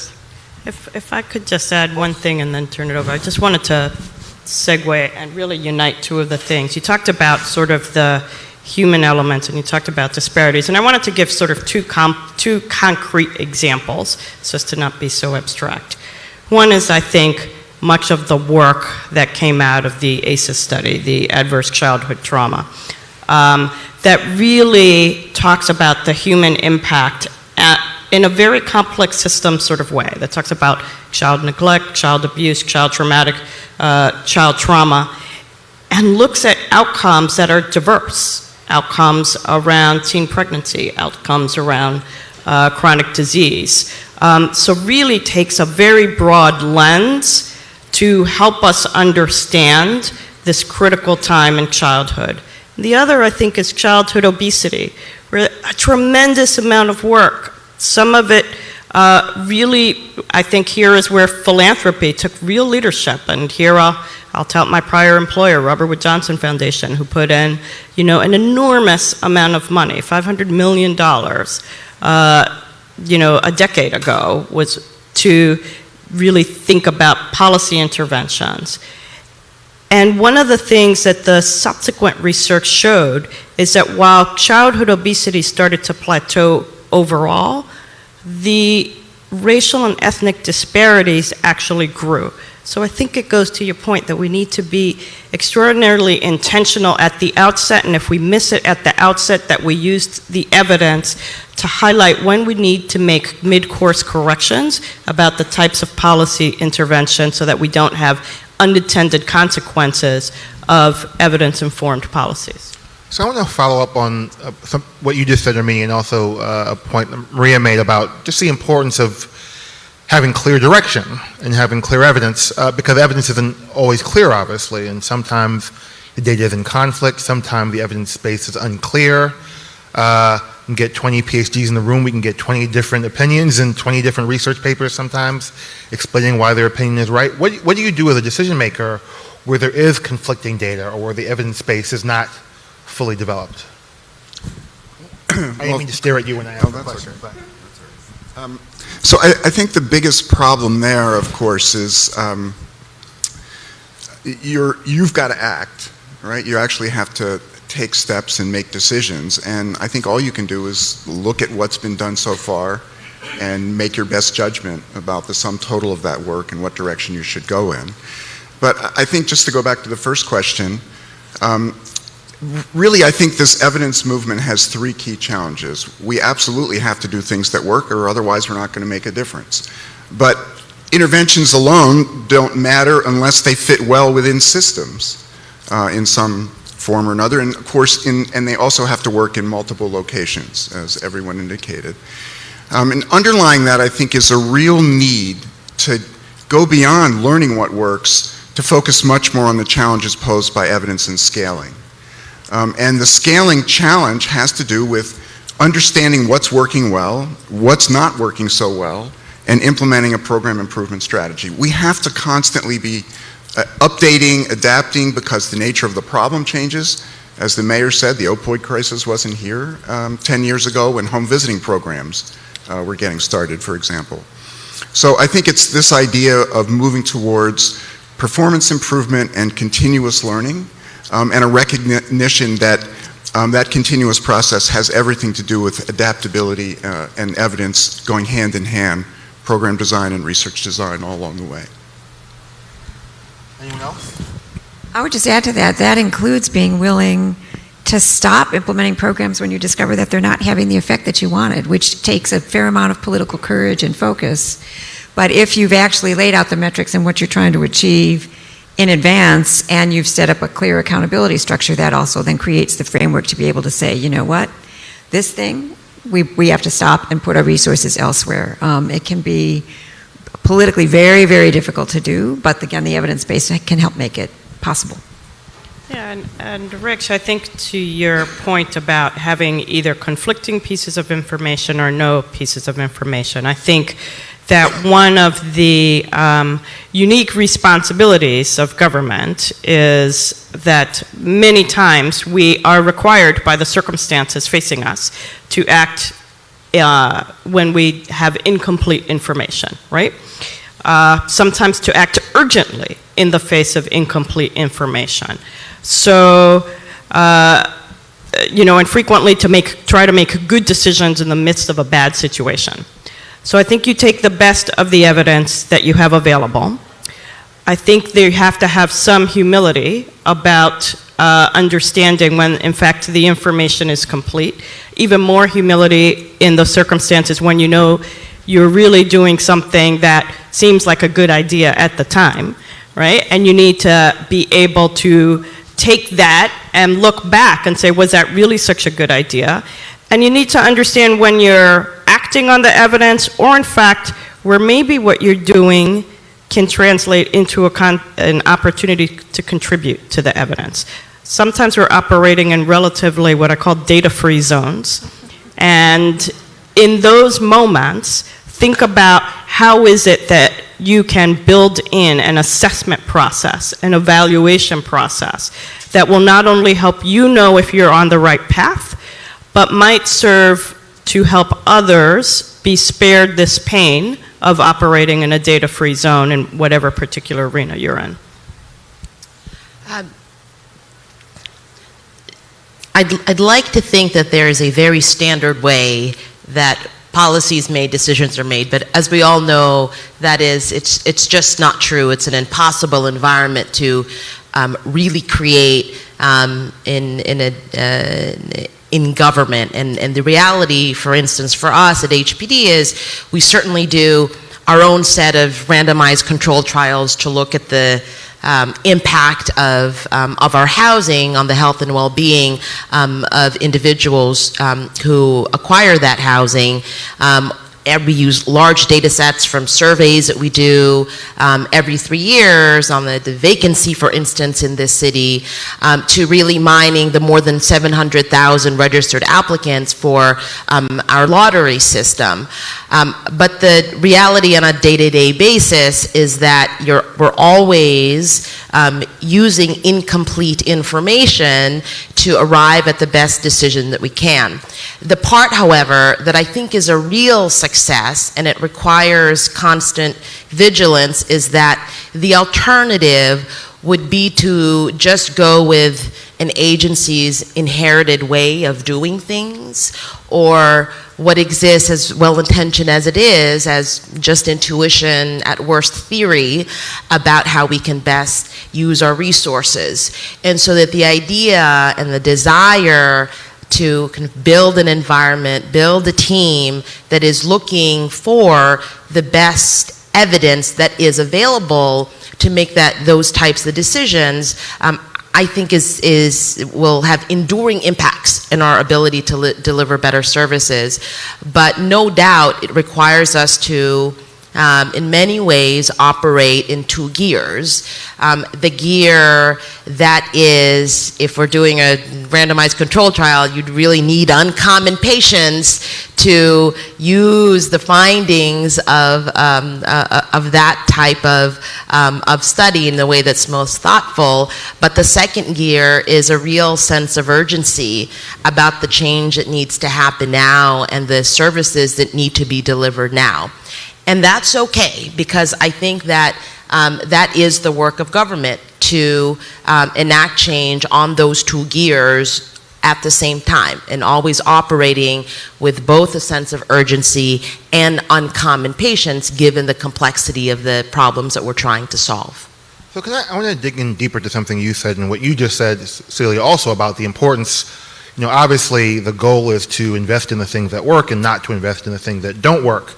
But rarely, as we all know, when you are in a room developing policy, rarely are you starting from a blank slate where you get to simply engage with the evidence and make the best decisions you can. You're starting with the status quo.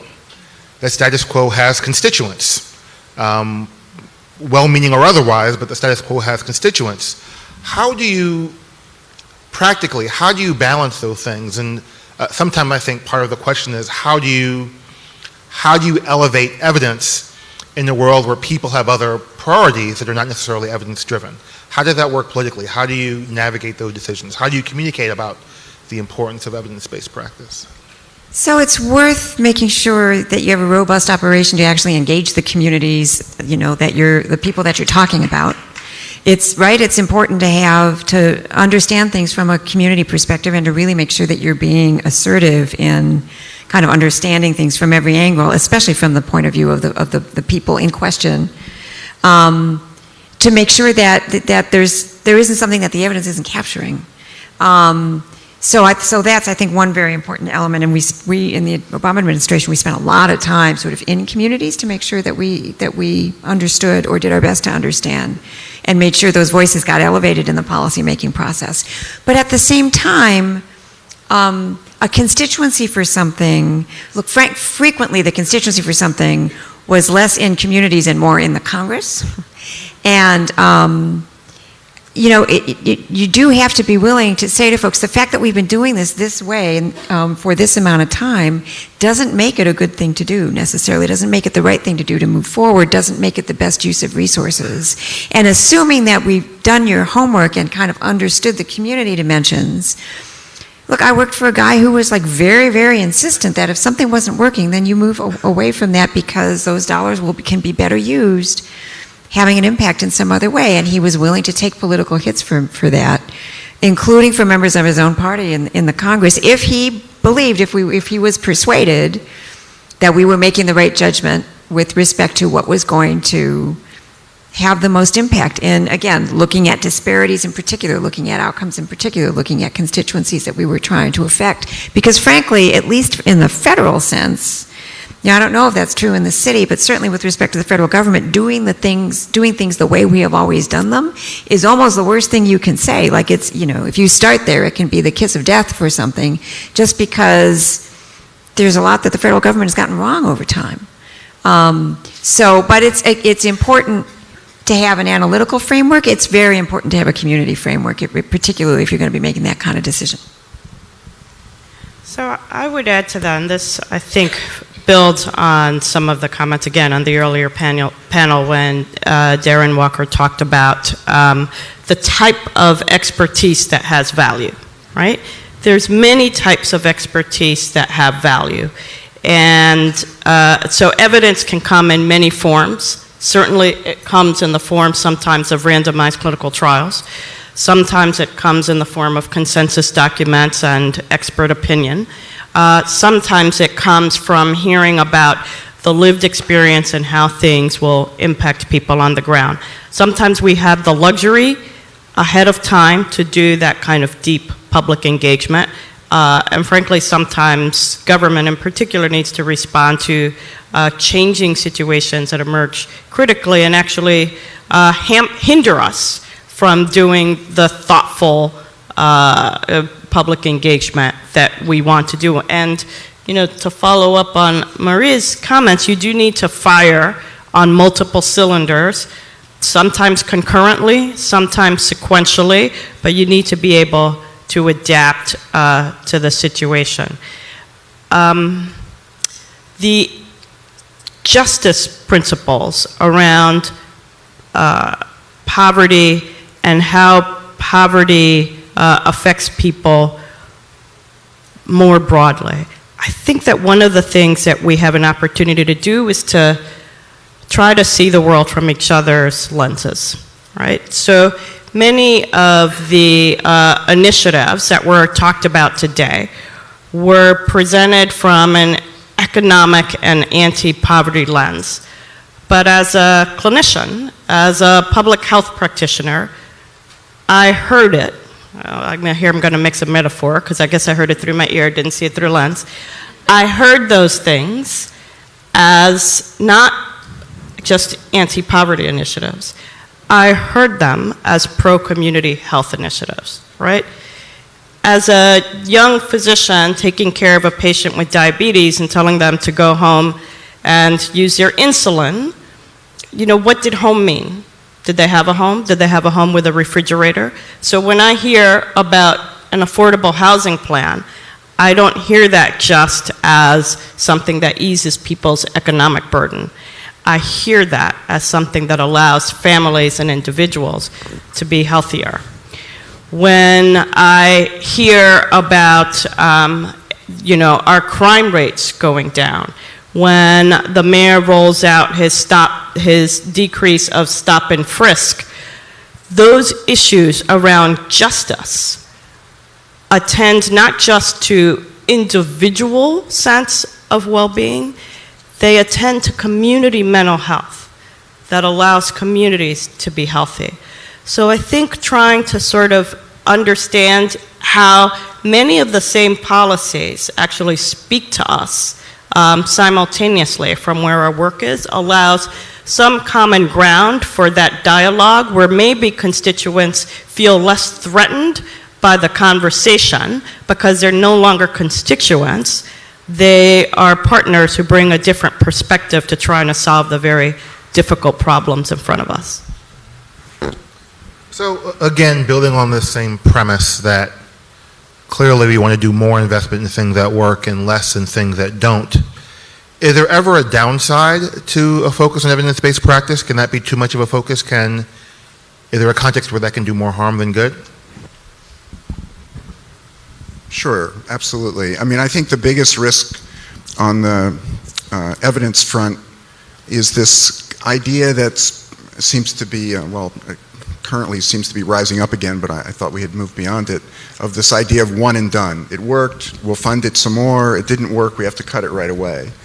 And I think Cecilia's right, we have to at some point make tough decisions when things aren't working. But I think it's more what I said earlier about having a game plan that says, we have to get started here, let's build on what we know, let's assume that it's going to work a little, not be a quantum leap yet, and keep building towards it. And maybe we'll get a chance to talk about the ASAP community college program. That's a great example of that. It built on 5 or 6 things that made small differences originally, and then CUNY got the brilliant idea, let's pull all those things together in one framework, and we got the kind of quantum leaps. So I think those things really have to go hand in hand. But that is the big risk. But we also have a problem that now that it's become kind of popular, everything is dressed in evidence. I don't meet anyone that doesn't say they have an evidence-based program. And you know, you have to be a little more discerning. And it's not a philosophical issue. We cannot achieve the mayor's goals or Darren's goals or any of the commissioner's goals if we don't actually do things that are really making a difference. And we have to all commit to that, you know, if we're going to really make the world a better place. You know, and the problem for all of you is you're operating, or we were operating, in resource-constrained environments. And that puts enormous pressure on all of us to make some hard decisions that aren't always going to be popular. I mean, I like to say, whether I was in philanthropy or in government, if I funded something you cared about, you thought I was brilliant. And if I cut something you cared about, I was the dumbest person you'd ever met. And both are legitimate points of view, but you have to sort of stand up and, you know, take your best shot, because in the end, you have to be able to stand on what you actually accomplished. And you can only accomplish things if you're doing things that really work.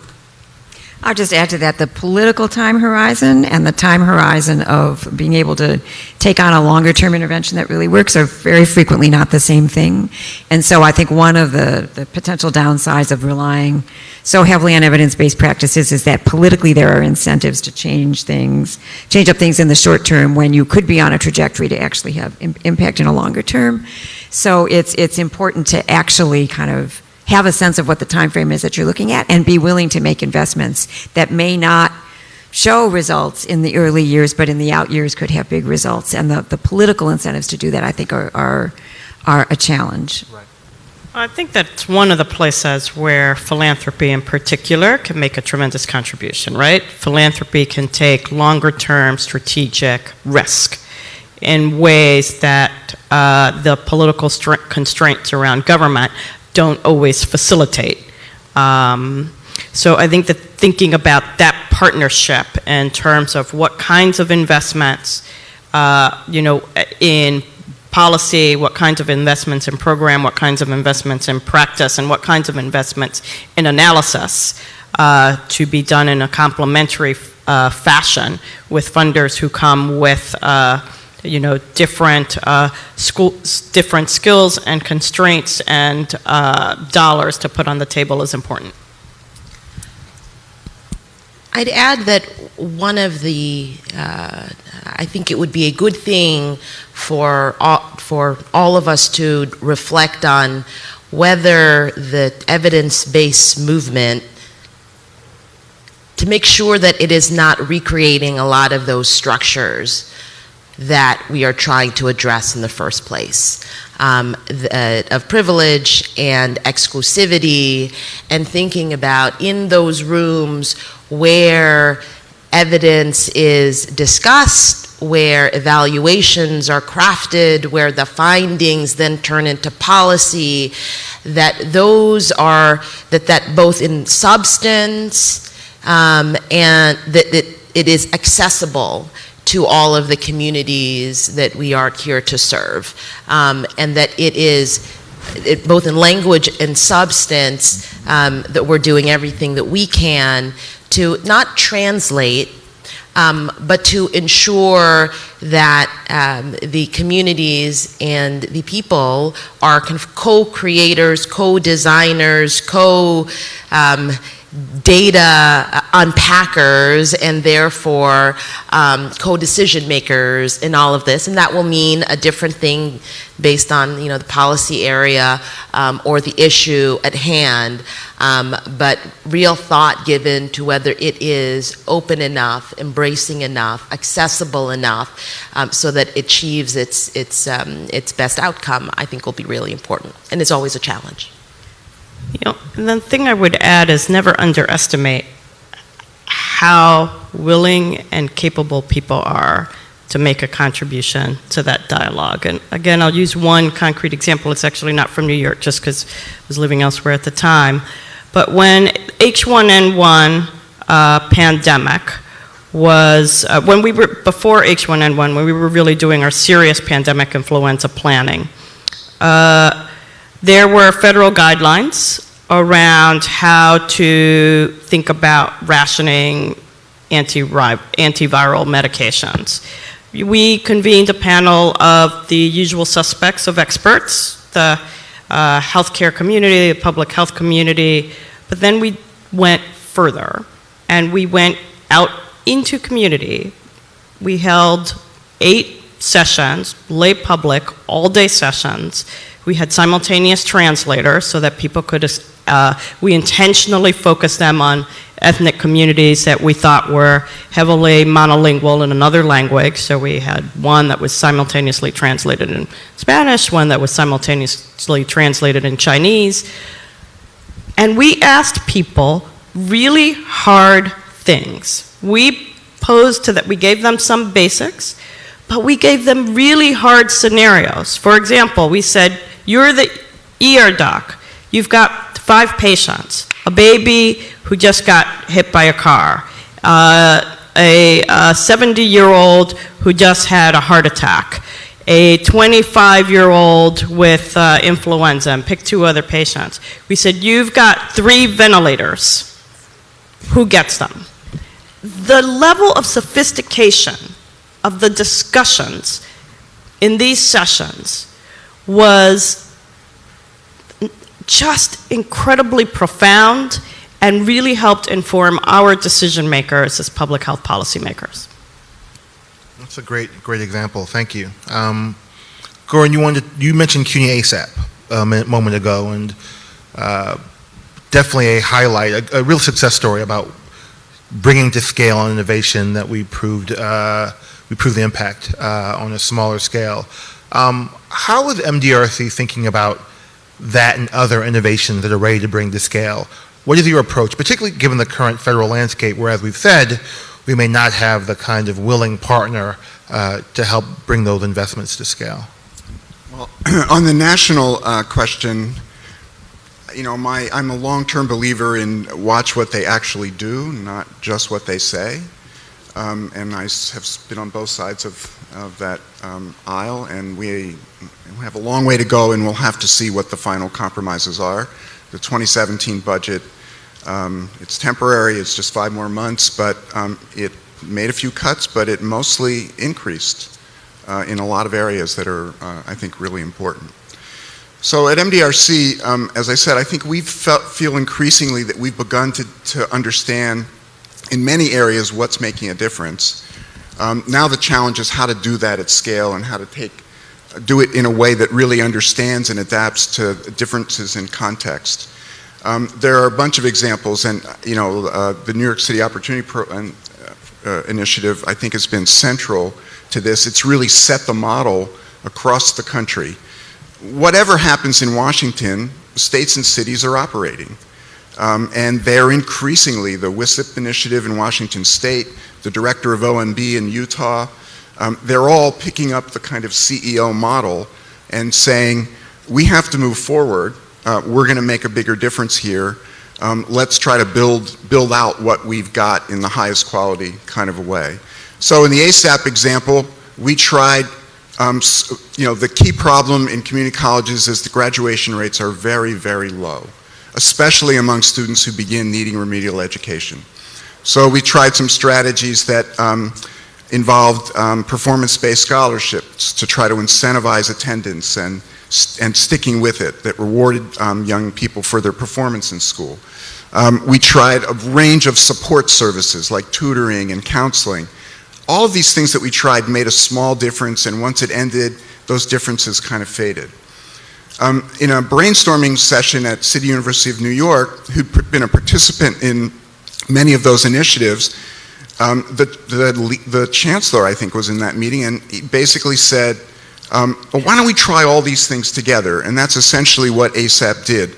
But it packaged it along with several requirements. It said, we'll give you a full ride, we'll make up any difference, we'll give you books, we'll give you a Metro card, but in return, you need to go full time. Why? Because if I stretch it out over a long period of time, it's really hard to see where the end game is. But some flexibility in how I achieve that full time. Go during the summers, go during other sessions, for example.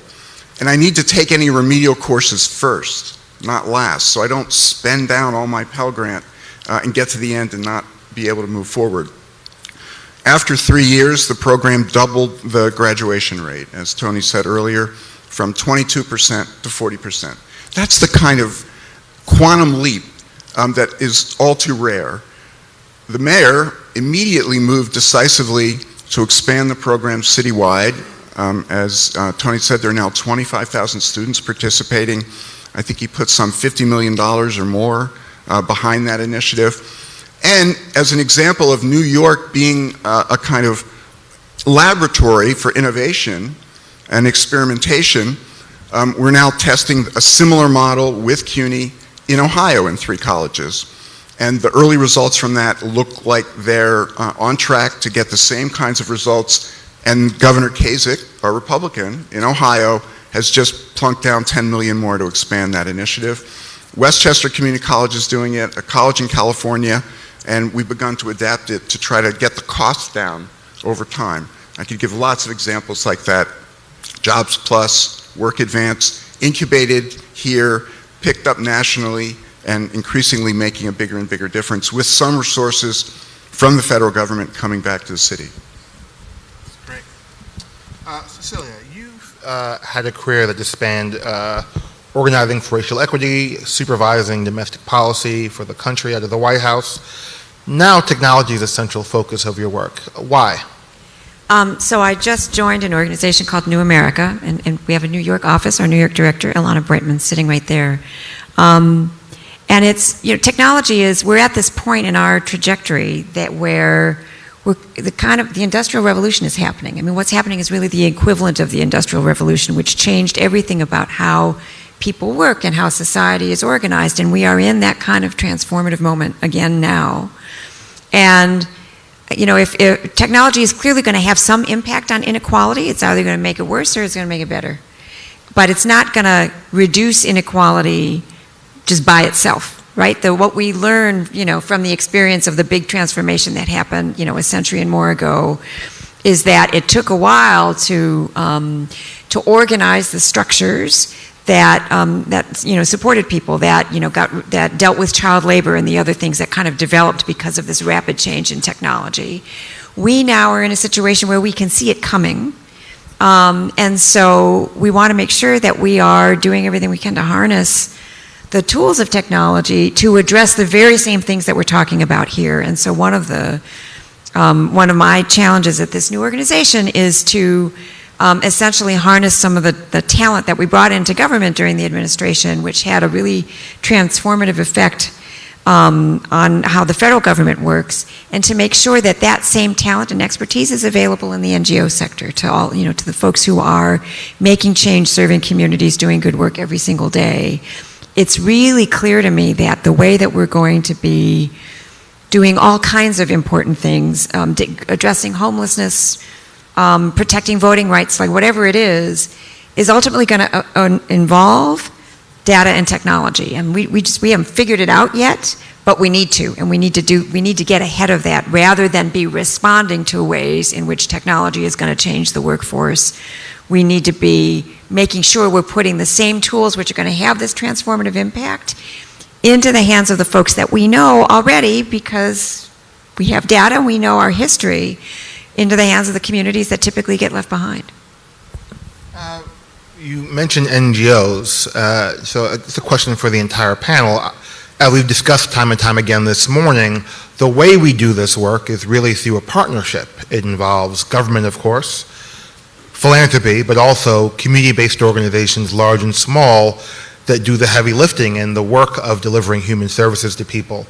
How do we make that network as strong as possible? How do we make sure that the infrastructure of these organizations is strong in a way that allow us to continue to advance the work effectively?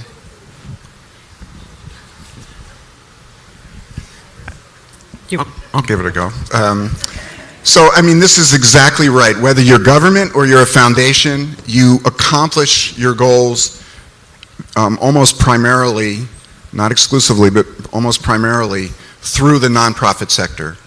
So in the one part of that is to really look at the kinds of challenges nonprofit organizations face. When I was at Ford, the crisis that we were really focused on was the lack of ability to plan, the lack of resources to go along, to really participate in the new technology, to build data systems. What nonprofit got money from anybody to actually join the internet world, to create a website, right? It came out of our hides in every respect. So one big part is understanding them as organizations. A second big part is understanding them as adequately funded organizations. The second big part is understanding them as program models that they deliver and services that they deliver. Every one of those organizations that we partner with struggles with recruitment and struggles with engagement. And we've developed a set of behavioral economics tools that can really help move the messaging, move the communication, move the interaction between staff and the participants forward. Predictive analytic work that can help us use the data that we have and even big data to understand much more clearly how to target better the groups of services for different populations. Not everybody needs the model as developed in nurse home visiting, for example. Some need a fairly short-term 3 or 4 or 5 months worth of intervention. Others need something that's going to stretch out for 2 years. But we haven't had the ability until very recently to begin to tie program impacts and answer this question, and big data to answer this question of, so what's really working best for who? And I think it's going to really require investing in nonprofit organizations if we're going to get there. I just can't stress enough how important that is. If they're weak, if the organizational structure is weak, then the programs can't be as strong as they're going to have to be. Yeah, no, I would agree, and I think that, you know, the nonprofit providers provide a unique role that government can't provide, right? There is an understanding of really, really local. We talk about sort of municipal governments understanding sort of the local environment, but nonprofit providers define local sometimes as neighborhoods or smaller communities. Even when they're operating across the city, there's an understanding of specific local climates. There is an ability to be flexible and nimble. So I think together we can accomplish more than we can alone. And I think that the nonprofit providers are often facing difficult choices, especially as the economics change in much the same way.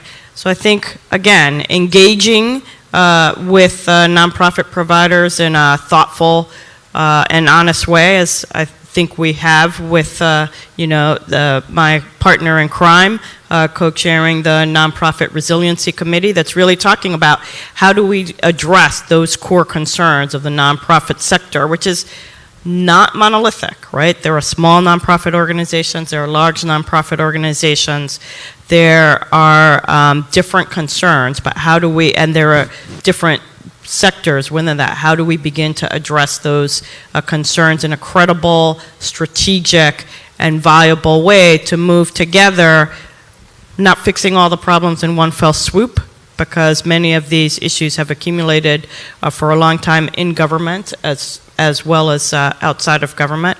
But how do we continue the dialogue together is critically important. And how do we help nonprofit providers help us really think critically about how we move forward on some of these strategies together in ways that can really interrupt the cycle of poverty. So given the overarching theme, one of the interests that I have coming out of our portfolio is really how do we start to interrupt that intergenerational cycle of poverty. And I know that, for example, we have some programs that we are piloting through our Administration of Children's Services with a nonprofit provider on some of those programs that aim at just that, at really interrupting those cycles, using some of the evidence out of ACEs, building some community partnerships that address child and parent, understanding that children who grow up in poverty, children who grow up in homeless shelters, have a much higher likelihood of repeating that scenario as adults. So how do we intervene not just to lift up parents, but to really interrupt passing down poverty as your inheritance?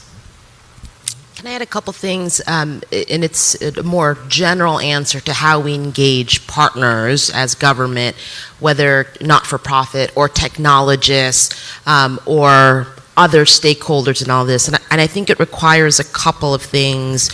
One is humility in that we don't have all the answers. And the other, which might be harder, is thinking about our own procurement systems, right? Because I think too often, in general, we say, here's the problem, here's how you fix it, here's the 1,000-page submission that you should give us on exactly how you would do that thing, and by the time, which I know there are lots of improvements that are being made, but by the time the thing is up and running, it's possible that it's solving the problem that government thought it had 3 years ago.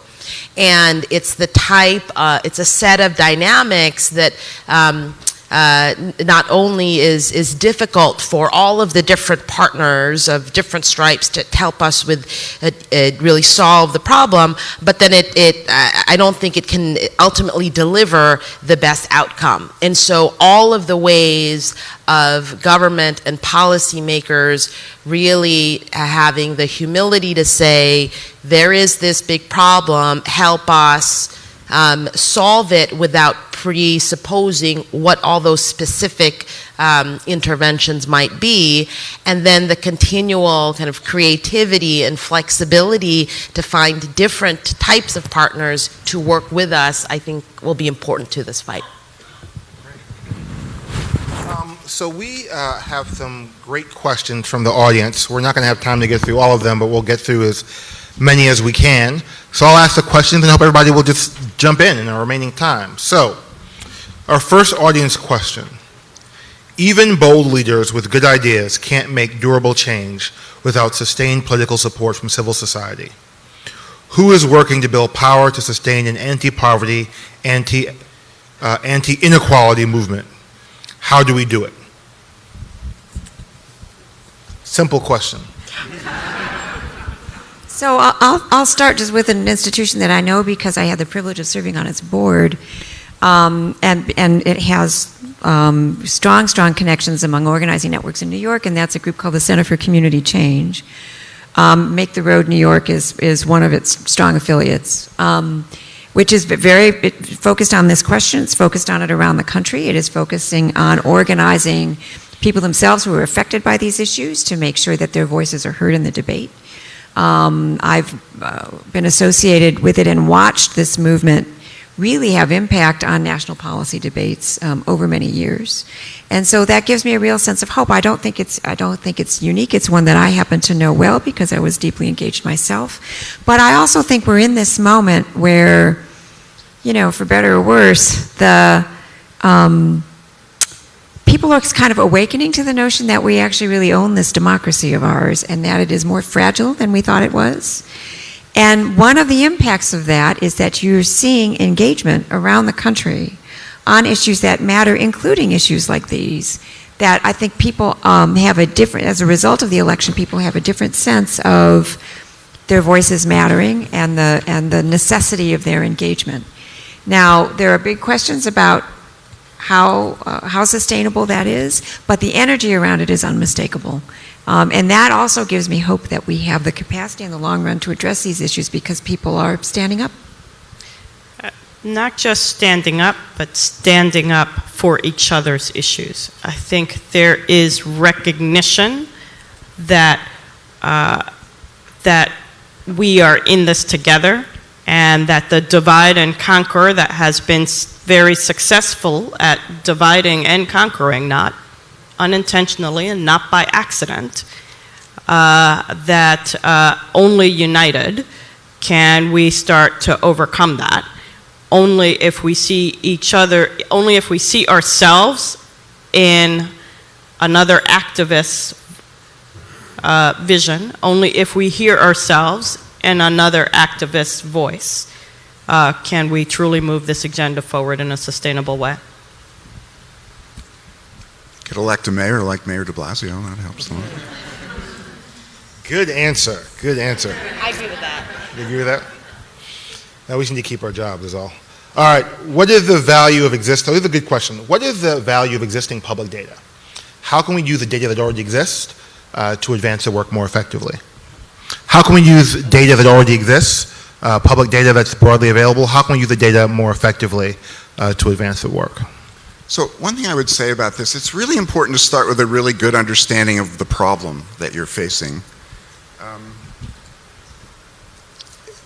Let's just take the poverty and inequality problem. This simple fact, I think, just speaks mountains about why these disparate political forces are essentially being driven by the same issue, but coming out because there's not clarity about the source in very different places, I think.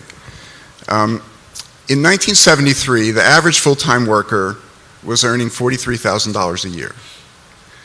Here we are, 40-some years later, and the average full-time worker is earning $43,000 a year. The economy during this period has doubled, and we all know this, but just it's incredible to think about that none of that gain went to the middle or the bottom. None of it. And you want to understand why middle America is really, really struggling and very angry and feels it hasn't delivered. So how did they adjust initially? They had fewer children, women went into the workforce, families were able to maintain their same standard of living. Problem with that, if you were a single parent and single parenthood was growing, you didn't have another worker to send into the workforce. Little by little, though, wages still didn't grow. These adjustments that families made to get by gradually ran out of steam. There's only so many more members of the household you could send in. There are only so many fewer children you can have. And here we are all these years later facing this problem. And I just don't think we've done a really good job using the data we have to accurately and clearly communicate. There's been a lot of obfuscation about these issues.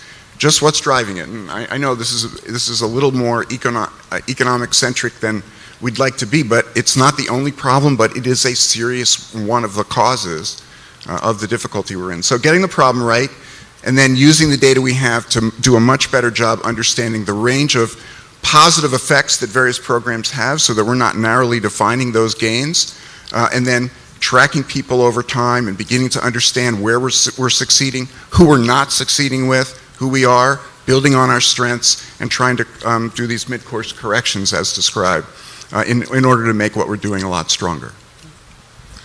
I would add that we should support and expand initiatives where we have proven that we can take data that is available, say just by city government, and create useful, innovative tools. So an example of that over the course of a few years I've had a chance to work on the economic development side is the Big Apps competition. And there it was a matter of, there's a lot of publicly available data that agencies at some point they were very afraid to make available, but now, and it's law now, that culture change has occurred. And so what we have asked the technology community together with the not-for-profit community every year in this competition is, given that data, help create tools that address very specific challenges, whether it's about access to housing, sustainability, and a few others over time, and those challenges change every year. But there are proven examples, I think, of how we can make data more available, change the cultures and bureaucracies to embrace that, engage partners of all types and scales in the challenge, and then of course ultimately create something, an app, a tool, a service that helps make a dent in an issue. I think those 2 points are incredibly valuable. It's like, how are we using it and how are we using it to move forward? I think we've got a tension here, which is, we're getting better and better tools, thinking about how we can combine data, how we can crosswalk data, how we can use big data. And those are powerful tools, and we should definitely use those tools. But the tools aren't the end.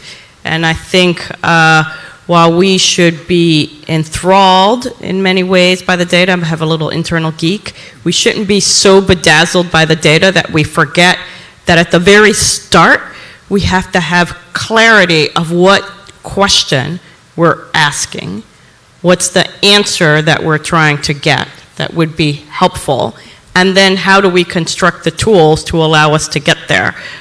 Because sometimes I think we spend a lot of energy thinking about the process of the data and less about what's the question that we're trying to answer in the first place.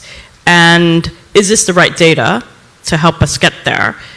So even thinking about how do we collect the data moving forward, understanding the types of questions. Many of the public data are really, administrative. Many public data are driven by the requirements of the funding source. So thinking about being intentional, to borrow Cecilia's word, being very intentional about the type of data we collect and how we put it to use. So next question. How can we create opportunities for New Yorkers to stay in place and connect to careers as our city grows and changes?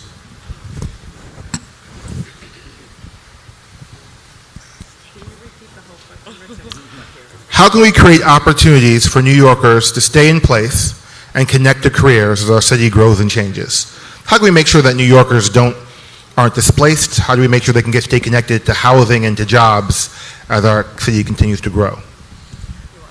I think about this most days. I think it starts with believing that you don't have to, it's a false choice about the city growing and it being inclusive. That we should not be in a position, and all of the tools that we're using are such that we can have inclusive growth. That the city can continue to be a beacon for people who want to build their lives here, and that we can continue to welcome, we can grow our population, we don't have to turn back the clock in terms of revitalization of neighborhoods, but to the question that does not mean that there isn't a place for New Yorkers who have long anchored the communities across the city. And so what that means then in practice is the use of all of the tools that we have, including what is, I think, the most aggressive affordable housing plan in the entire country, a very intentional set of activities to not just grow particular sectors, but to ensure that New Yorkers can attach to those sectors and get good paying jobs with all the requisite training that they need. It means the use of the full slate of progressive policies, UPK, paid sick leave, minimum wage, fair scheduling, that ensure that on a policy level we are lifting up New Yorkers. And the last thing is that it involves making the types of strategic investments in neighborhoods that are key to the revitalization of those neighborhoods, the growth of those neighborhoods, but are really about strengthening the bones for residents who have long been underserved.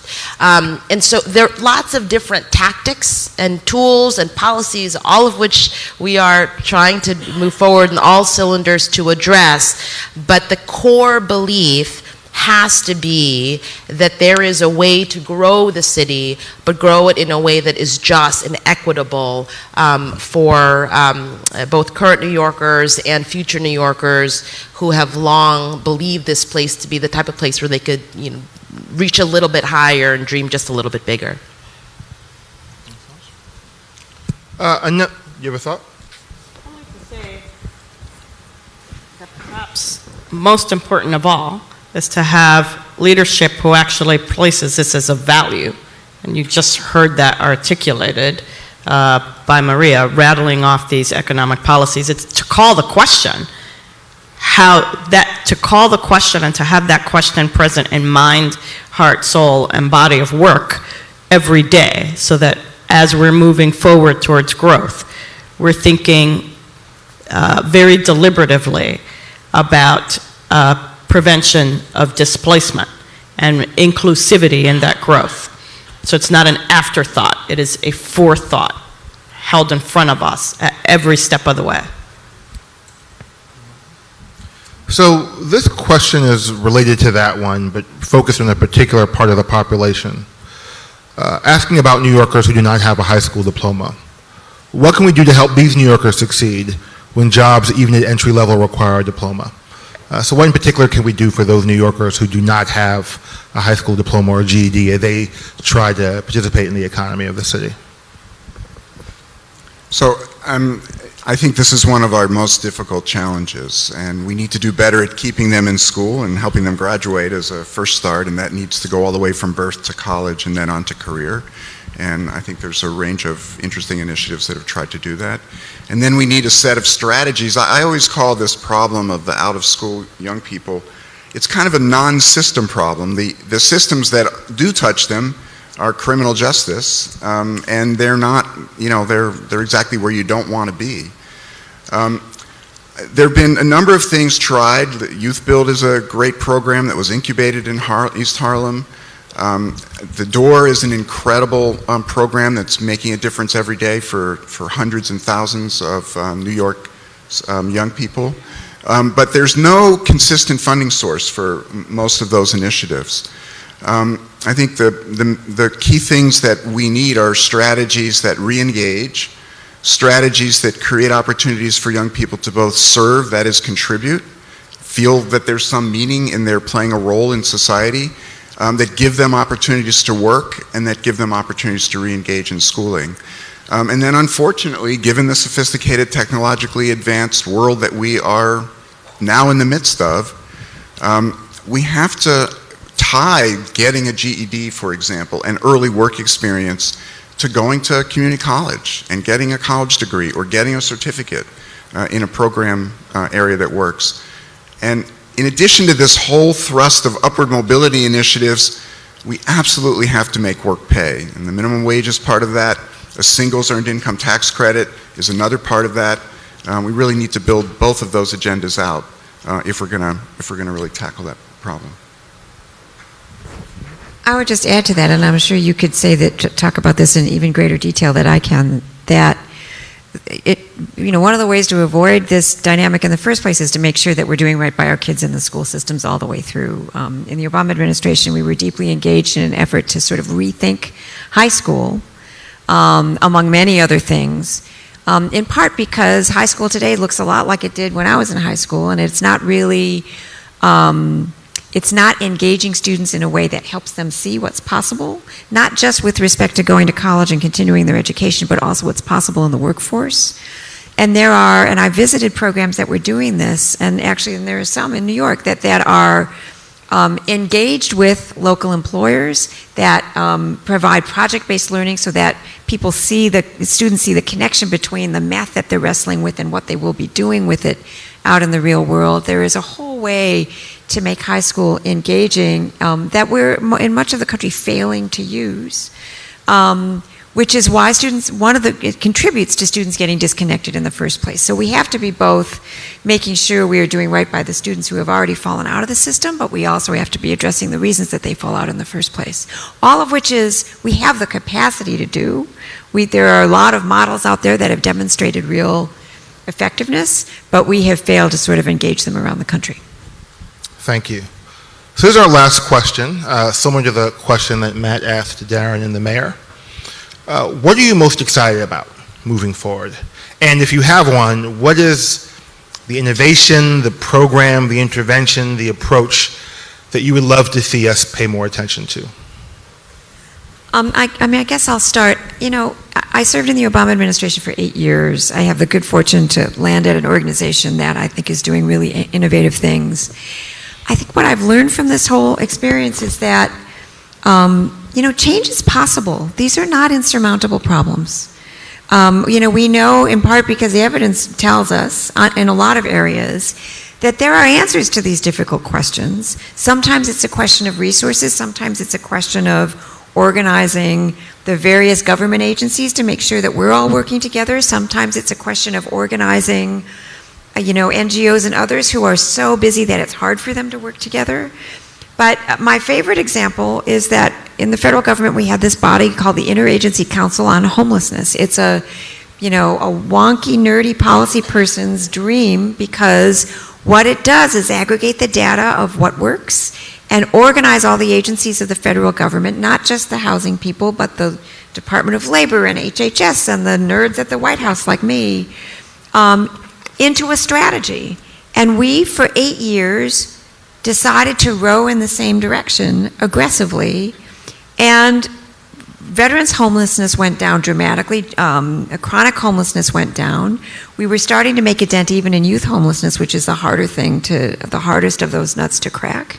But we reached in dozens of communities around the country, homelessness among veterans went down to zero. Right, so these are communities that set a goal, they invested in what works, and they succeeded in achieving their goals, which says to me, this is not an intractable problem, that solutions are within our grasp, but we need both the will and the resources and the capacity to coordinate to achieve those goals, but they are achievable.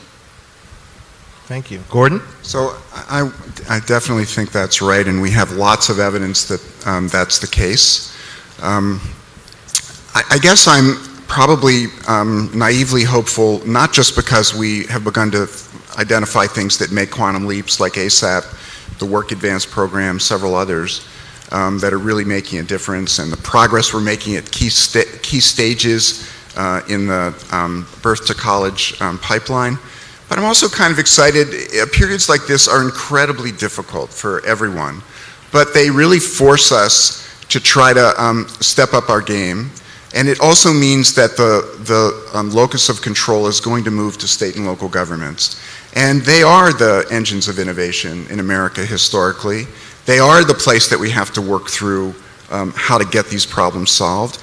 And increasingly, the CEO example is one, others that I mentioned today, this morning are others. State and local governments are stepping up, and they're determined to drive this agenda forward. And I think it holds real promise. And I'm a little more optimistic. Last night I was involved at an event with the Robin Hood people. I mean, there are a lot of very rich people who are benefiting at the top end of that inequality dilemma, and they are starting to put up resources. They do recognize that we really have to tackle this program because we won't have a just society if we're split apart this far. We have a long way to go. I don't want to be overly naive, but I don't think it's what I've been saying to everyone, this is a time not just to play defense, this is a time to play offense. Let's put in place what we need to have in place in order to make a difference when the times are right to do that kind of thing, because there is only one certainty in a period of extreme uncertainty like this involving politics, and that is that it's temporary. Thank you. Armenia. So I am very optimistic about moving forward. I'm very hopeful. Some on what we heard today, which is, you know, there's a lot that we need to still accomplish, but we're starting to see real results, and real results feels, frankly, in this environment like wind at our backs. I think we're starting to see a coalescence, not just of data, but that coalescence of data, evidence, passion, and importantly, compassion, an understanding of our shared presence in the human condition and how the way forward is only together. And I think this has happened at periodic times in our history. I don't think this is the first time it's happened, but I think that we are at a unique moment. I think we have been forced to the precipice, and we've seen not just into the cleft, but I think we're beginning to collectively see what's on the other side. And so I think I am very optimistic about the coming together to build those bridges, to put some of our own constituency agendas at the door as we try to solve some complex problems, as we start to build the evidence not just on policy, but around the biology of poverty, around the biology of structural racism, around the biology of discrimination, and understanding what that does for generations, and understanding how that really affects all of us. So I am, and I'm optimistic to be working with the incredible colleagues and the incredible partners that I get to work with every day. Mostly me, right? Maria, I'll give you the last word. Thank you. I loved it when Darren Walker said earlier that he's a hopeless hopeaholic, or hopeaholic. I want to sign up for that. I too, I can't help but be, despite all of the very many threats that are looming and all of the strong headwinds from Washington and the real need here in New York City across so many levels. But I'm optimistic for a few reasons. One, because I think this movement that is happening, that is clearly a very kind of intersectional movement, and we hear it all the time, we see it all the time, allies who might formerly not have been allies coming together to protect shared values is something that truly gives me a lot of optimism. The fact that when I have informational interviews with young people, whereas before they'd ask, should I go to this firm or to this agency, and many of them are telling me now that their 5-year plan is to run for office, something I had never heard before. That gives me great hope in terms of what can be accomplished in the future. on a very local level in terms of policy making, this, the movement towards a much more of a multidisciplinary approach is also very encouraging, and I'd like to think is one of the reasons why I'm an expert in nothing, but I can work in different arenas and in different agencies and helps do what I can to advance the agenda of inclusive growth. And then finally, I think we've just scratched the surface about what it means to harness technology for the good of the people in the city and to solve a number of these issues. There's a way to look at technology as something that will dislocate, that will automate, and therefore continue to erode and worsen problems. But I think part of the shift has to be, how do we instead think about how technology in so many different ways can really be harnessed as a way to reinvent ourselves, while at the same time lifting up the very many kind of struggling families in the city nationwide who are looking for that opportunity. So all of that certainly gives me hope. Hopeless Hopeaholic. Hashtag Hopeless Hopeaholic. Wow, you all made me feel so much better. Will you please join me in thanking our extraordinary panel? Thank you.